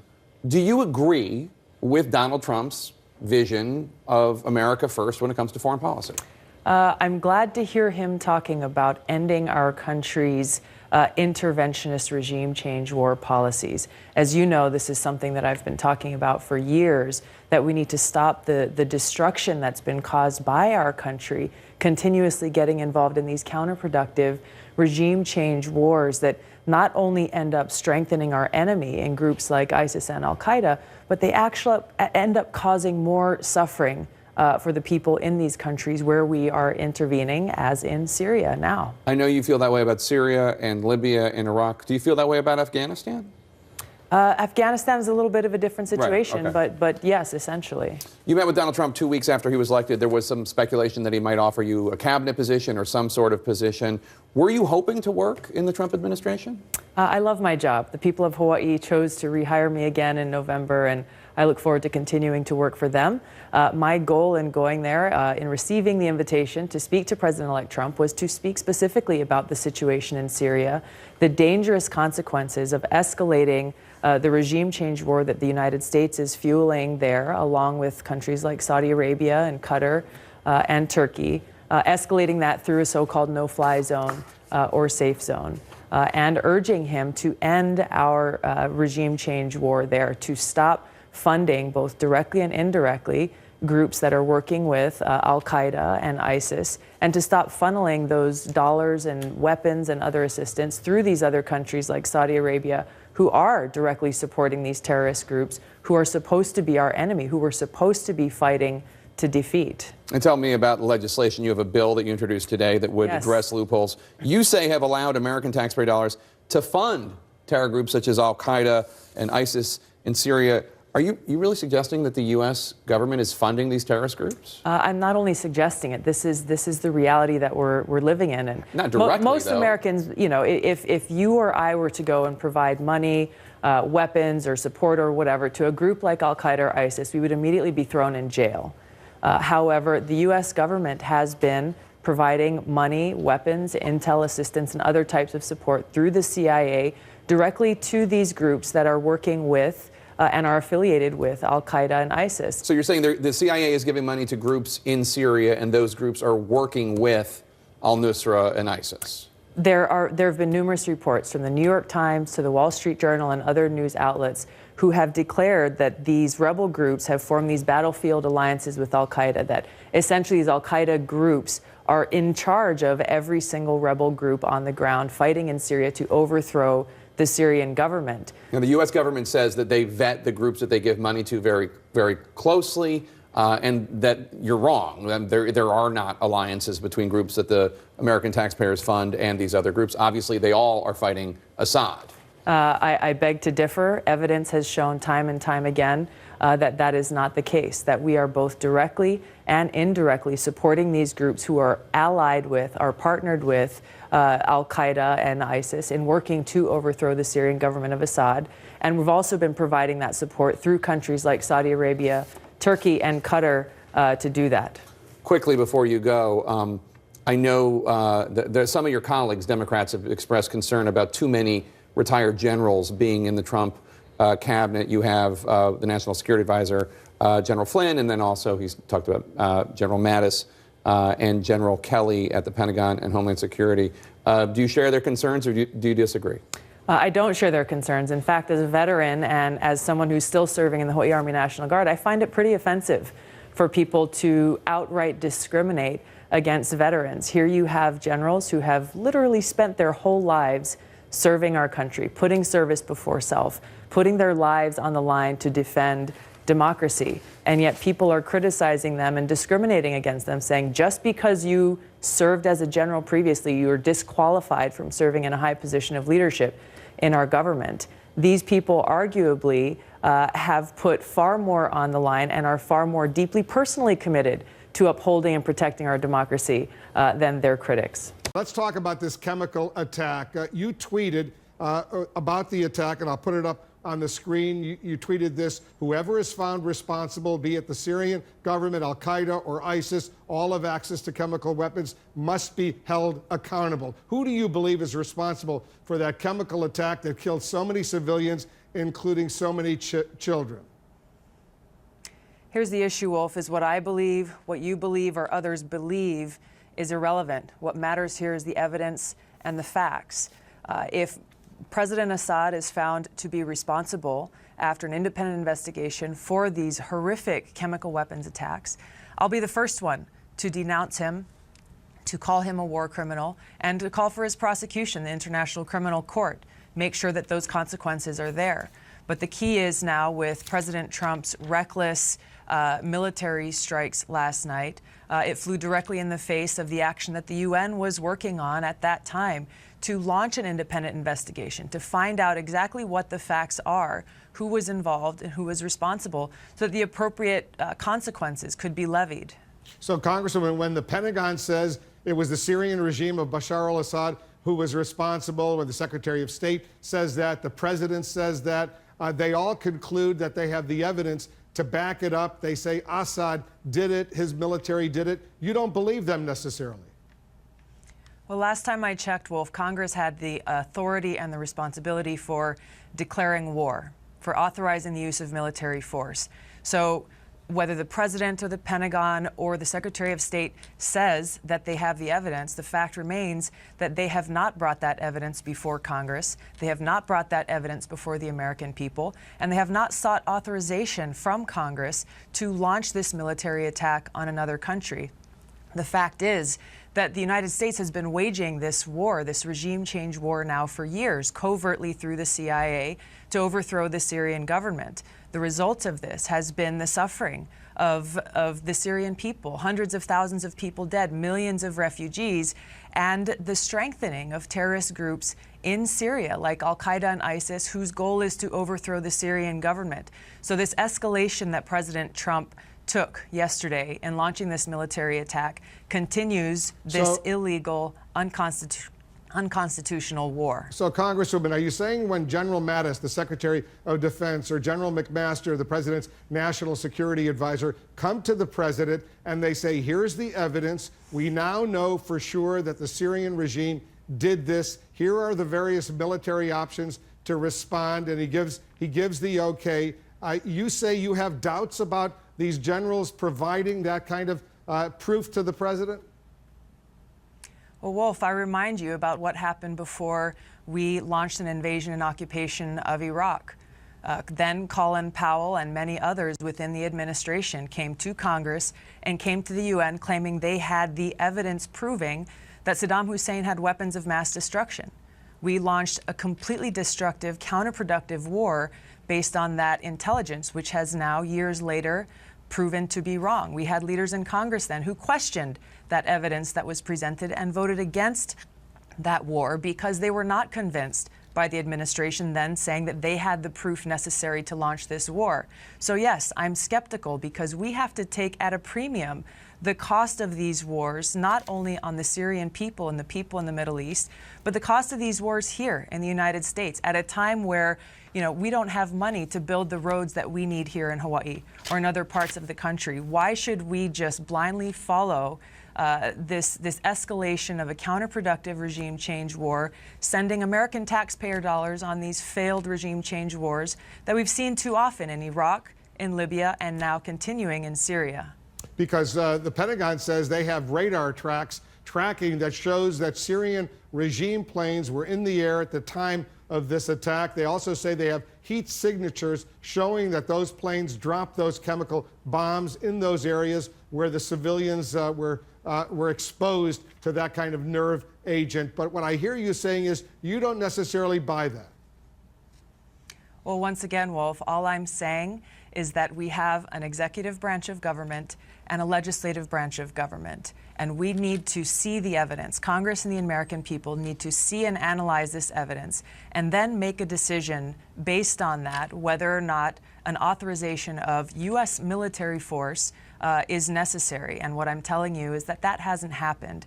I have not seen that independent investigation occur and that proof presented showing exactly what happened. And there are a number of theories that are out there on exactly what occurred that day.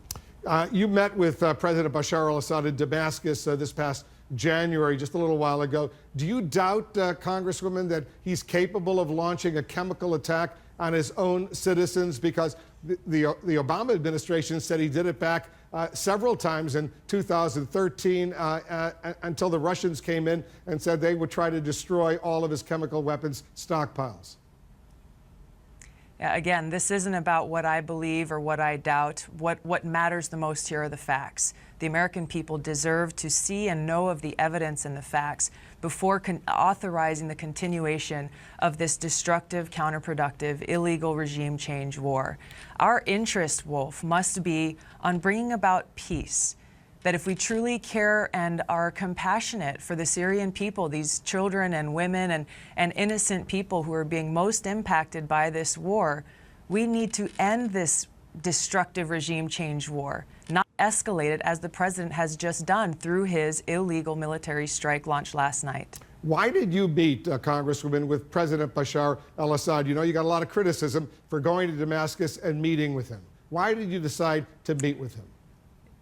You know, I went to Syria in the interest of furthering the cause of peace, to see and hear firsthand from the Syrian people how we can bring about an end to this counterproductive regime change war, something that I have been fighting for now as a member of Congress for years.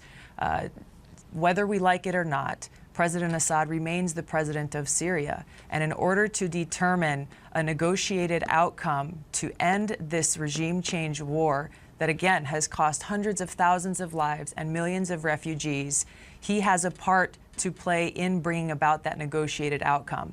We should not continue this counterproductive regime change war, to overthrow the Syrian government, first and foremost because it will be destructive to the Syrian people, just like we saw our wars in Iraq and Libya turned out to be worse off for the people of those countries. And just like in those two countries, we're already seeing this war we've been waging for years has only proven to strengthen these terrorist groups like Al-Qaeda and like ISIS, who are trying to overthrow the government so that they can walk in and fill that vacuum and take over all of Syria for their own nefarious means. Who is responsible, Congresswoman, for the deaths of more than 400,000 Syrians, mostly civilians and a lot of children, elderly? Who do you blame for those deaths over the past 6 years? There are a number of ways that you can point the finger, Wolf. I'm interested in finding the solution, and the solution is to end this counterproductive regime change war. The United States has been waging, along with allies, so-called allies like Saudi Arabia, Qatar, and Turkey, all seeking to overthrow the Syrian government. We have been providing arms, funding, salary, support, intelligence, and other types of both direct and indirect support to armed militants within Syria who are working directly with Al-Qaeda, who are allied with terrorist groups like Al-Qaeda towards this end of overthrowing the Syrian government. all an action which has resulted in more chaos and suffering for the Syrian people, as well as counterproductive to our American national security interests by strengthening the very enemy that attacked us on 9/11. It makes no sense, and I've spoken to you before about my bill, the Stop Arming Terrorists bill, that would put an end to this madness by prohibiting American taxpayer dollars from paying for this support, for paying for this counterproductive regime change war. But don't you believe that Bashar al-Assad bears a lot of the responsibility for the horrific deaths that have occurred in his own country, his regime, his military going out there and killing all these people? Don't you think, Congresswoman, he bears a lot of that responsibility? There is responsibility that goes around, Wolf. Again, my interest is in bringing about peace. Standing here and pointing fingers does not accomplish peace for the Syrian people. It will not bring about an end to this war. That is my sole focus and my interest, both for the United States and for the Syrian people. And that's why it's so important, A, that we end this destructive, counterproductive regime change war, and that we work towards bringing about a peaceful negotiation where the Syrian people can determine their own future for themselves. You met with the president. He was then the president-elect during the transition in New York, and then you went in January to meet with President Bashar al-Assad. Did you convey any message to Bashar al-Assad from President Trump during your meeting in Damascus? No, and any reports suggesting otherwise are complete bogus and fake news. What was Bashar al-Assad's message to you, Congresswoman? He talked about what was happening in his country, his interest in defeating ISIS, and talked about how to bring about an end to this war.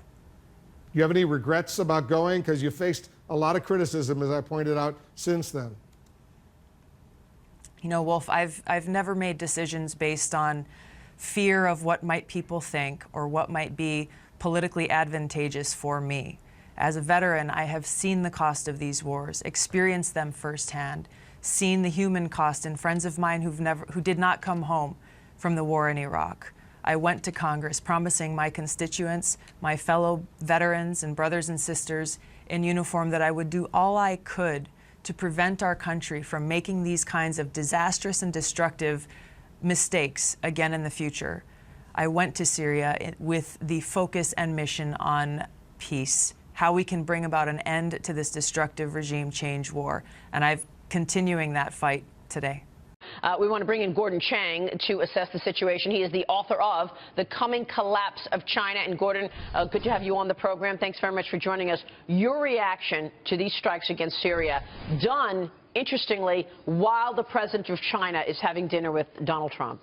What's significant is that Syria is a good friend of China. And so basically Donald Trump cut Xi Jinping down to size because Xi Jinping wanted to look strong. You know, he wanted to stand next to Donald Trump on the world stage. And this is important because Xi has the Communist Party 19th Congress coming up in a few months. And that's going to be crucial for him to consolidate his political support.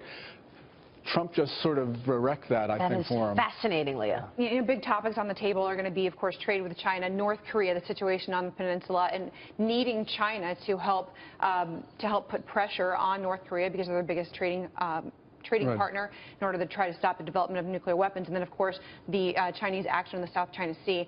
I really want to ask you about sort of what you see culturally when you look at this meeting. You see Donald Trump sort of making this joke, I've not gotten nothing out of him. That's his way. That's President Trump's way of sort of disarming people. How does that fly with President Xi Jinping? Well, you know, the Chinese leader is a sphinx, you know, so he's just not someone you can joke with. And I think that essentially he's been upstaged in a number of small ways by Trump.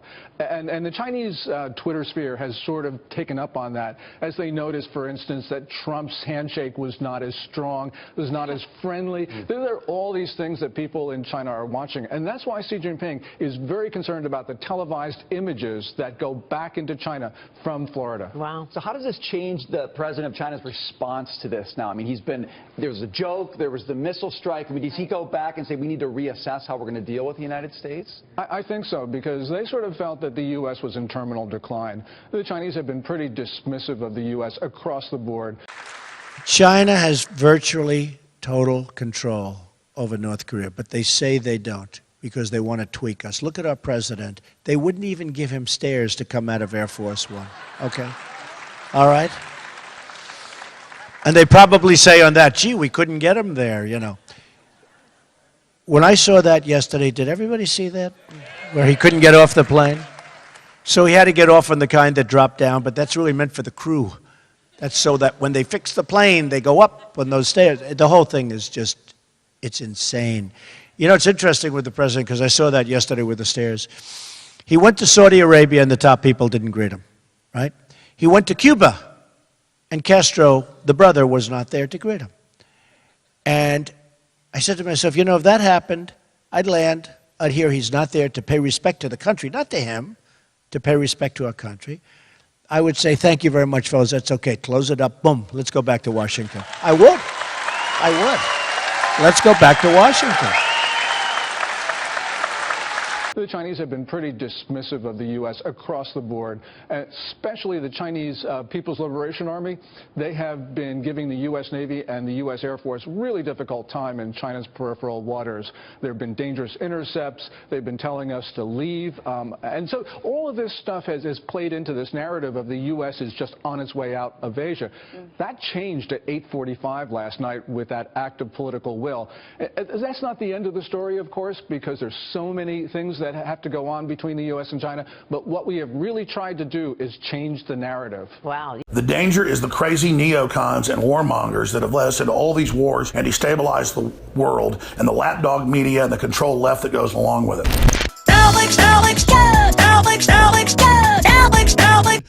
Roger, what do you make of this whole situation? And then we'll talk some about President Kushner.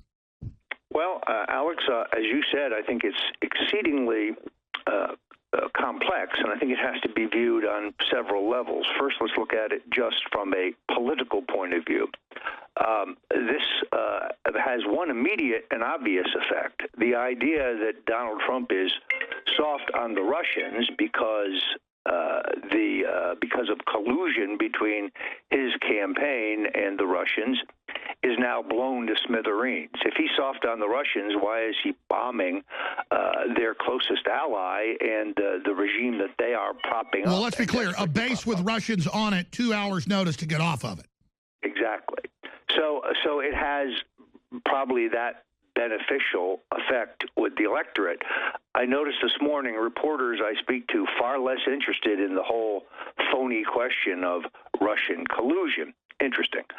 Secondarily, I do think that it was important for the president to project power, to project strength, and he probably doing nothing was probably not an option. I was about to say, just looking at the optics, they would have used this to crucify him. So I want to have lower taxes. I want to have a controlled border. I want to have sovereignty. And I get Rand Paul's right about what he's saying, but this would have destroyed Trump. So it's a very weird place to be. Well, and it will be the right move if it remains limited. The real danger, as you pointed out, is now adapting an interventionist neocon foreign policy, boots on the ground in a full war in Syria. There's just nothing here that is worth our fighting for. I understand that children are being gassed, although I understand even General Mattis has raised questions about whether that was fraudulent. What's interesting to me is this push by the generals, which I believe is aided by the president's son-in-law, to essentially shed the non-interventionist position that he stuck to very closely in the campaign and become George W. Bush. The people, if they wanted a neocon, they would have elected Jeb. We're tired of endless foreign wars where our national interests are not obvious.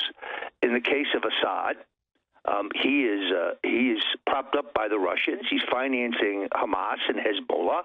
And on the other side, you have ISIS. So the only people cheering today, sadly, are neocons and jihadis. Absolutely. You have al-Qaeda, ISIS, al-Nusra tweeting support for Trump doing this.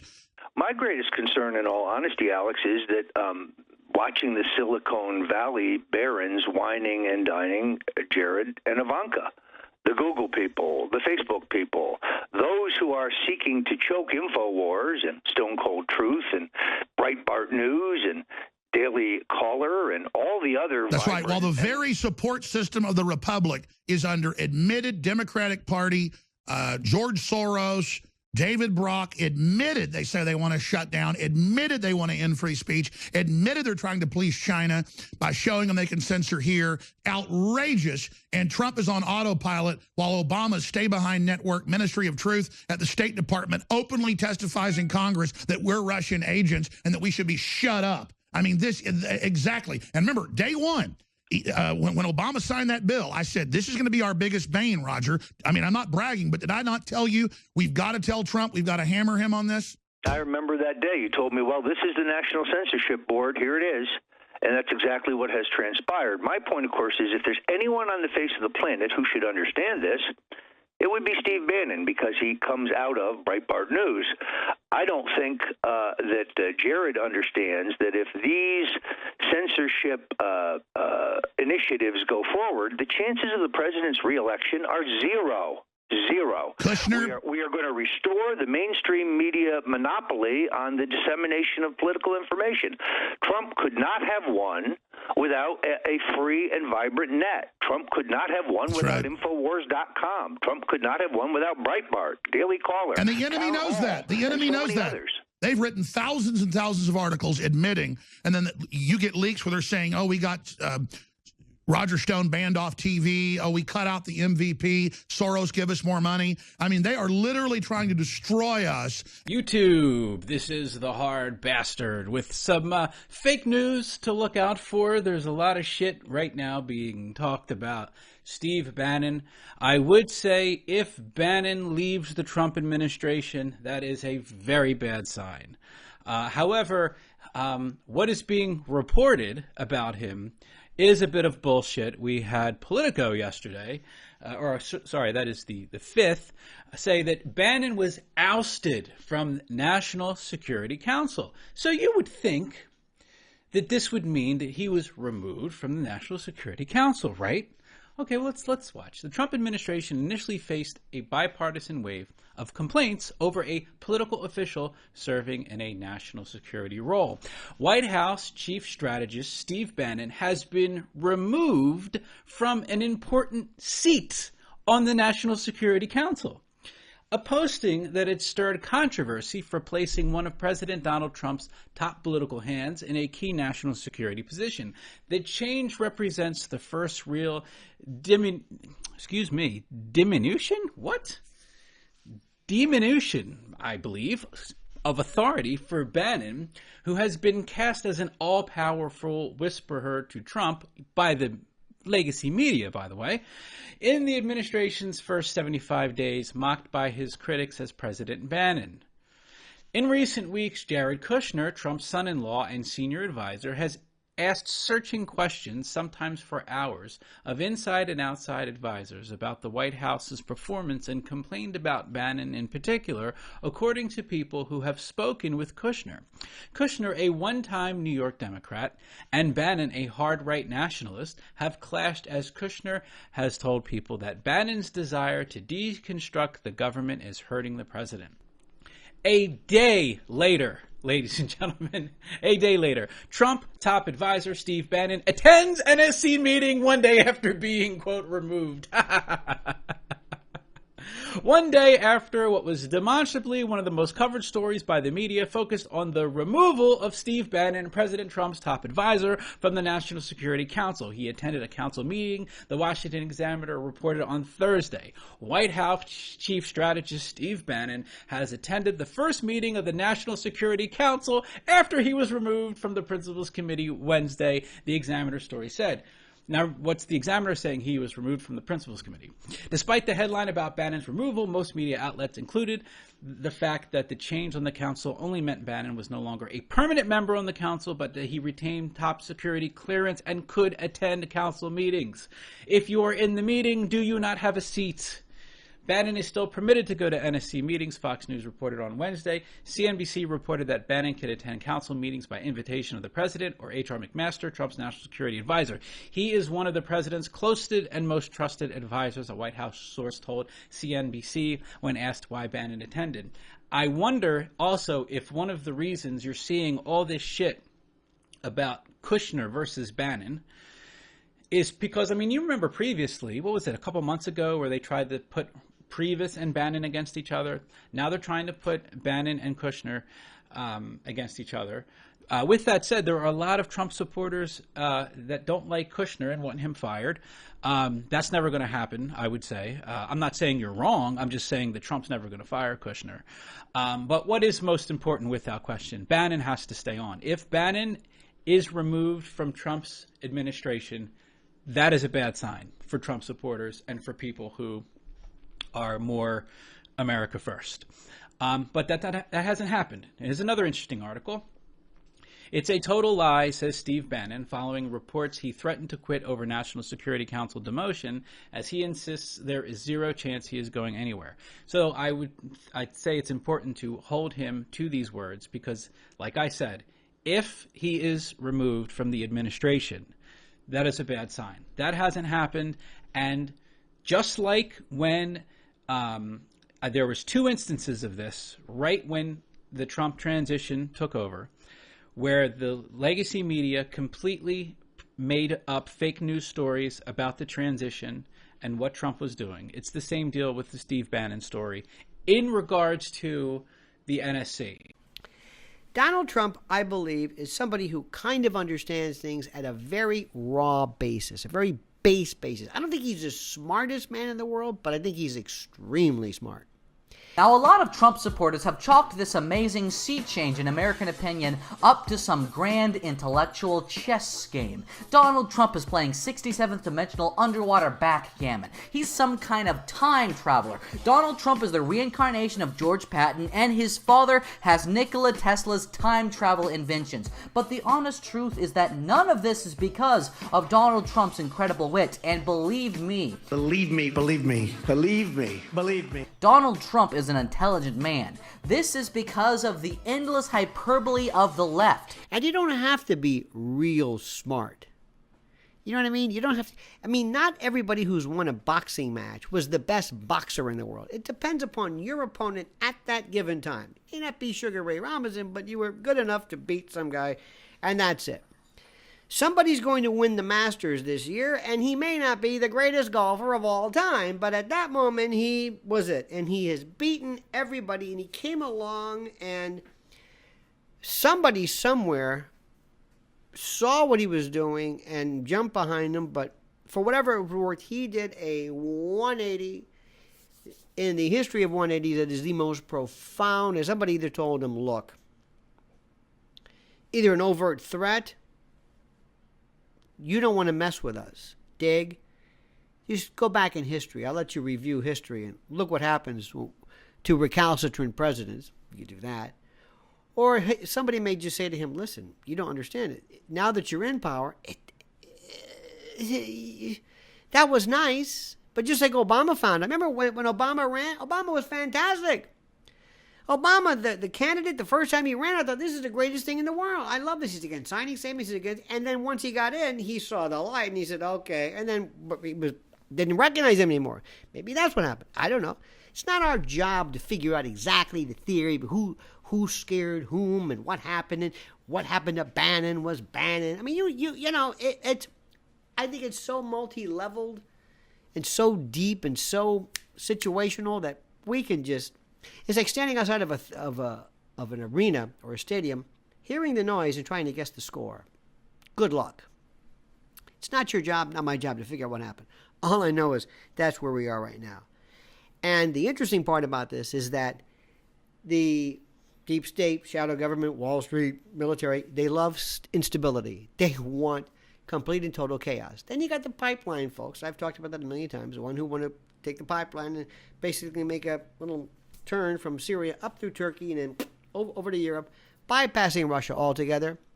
You've got loads of folks, and people are going to throw everything at you. They're going to say, it's Israel, Palestinian. Okay, throw that in there into the calculus. Throw that. Then you're going to have, no, it's the Islamophobic part. Okay, throw that in there. No, it's Wall Street. Throw that in there. No, it's the anti-Iranian thing. Throw it, whatever. We're listening. Who cares what you're saying? Watch what's happening. Because what's happening, if you and I really wanted including the neocons, to fix what's happening in the world, we would meet with Assad and Putin. We would shake hands and say, what can we do to help? How can we help you? We know who it is. And they would say, well, first of all, you got to stop funding these people because FSA, Free Syrian Army, White Helmets, these are all, everybody knows this. They have chemical weapons. They're funded by the West, by our own CIA. They're trained in Jordan. We know all this stuff. I mean, you know, when you're meeting with King Abdullah, and it's almost like, are you kidding me? I mean, are you, what do you think, we are stupid? I guess. So nobody wants to fix what's going on in the Middle East. Believe me when I tell you this. Nobody. Because if you really wanted to stop ISIS and somebody said, okay, we're going to Putin, how are you doing? Shake your hands. Here, you're going to use our satellites? Good. We just found a trail of these. Remember how these guys, when their white Toyota trucks would march on, I don't know what they would do. It would be like in this weird kind of a line and procession. Blast the hell out of them. Here, we'll help you. We're not worried about taking credit. You take credit today, we'll take credit tomorrow. Doesn't matter.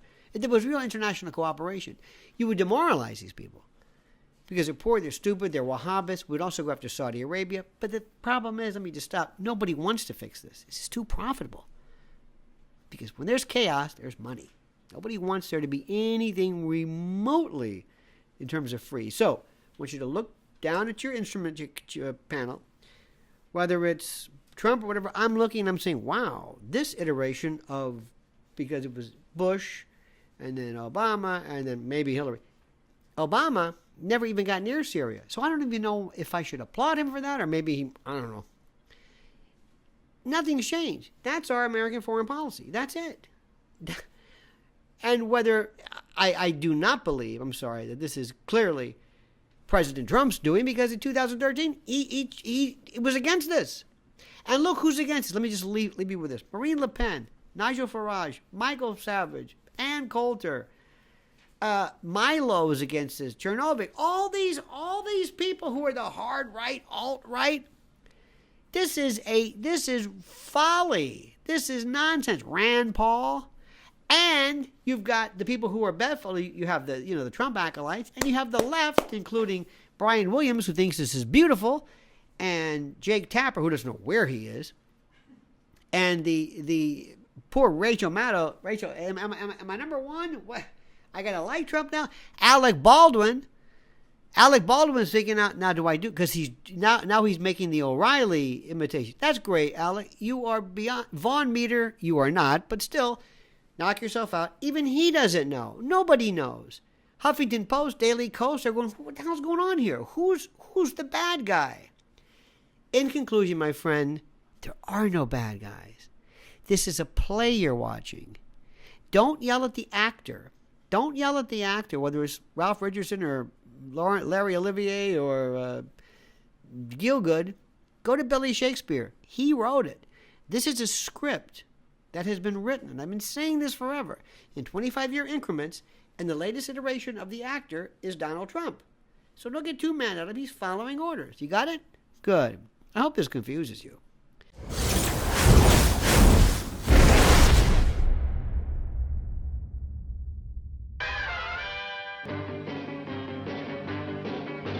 Bullshit. Bullshit. Bullshit. Bullshit. Bullshit. Bullshit. Bullshit.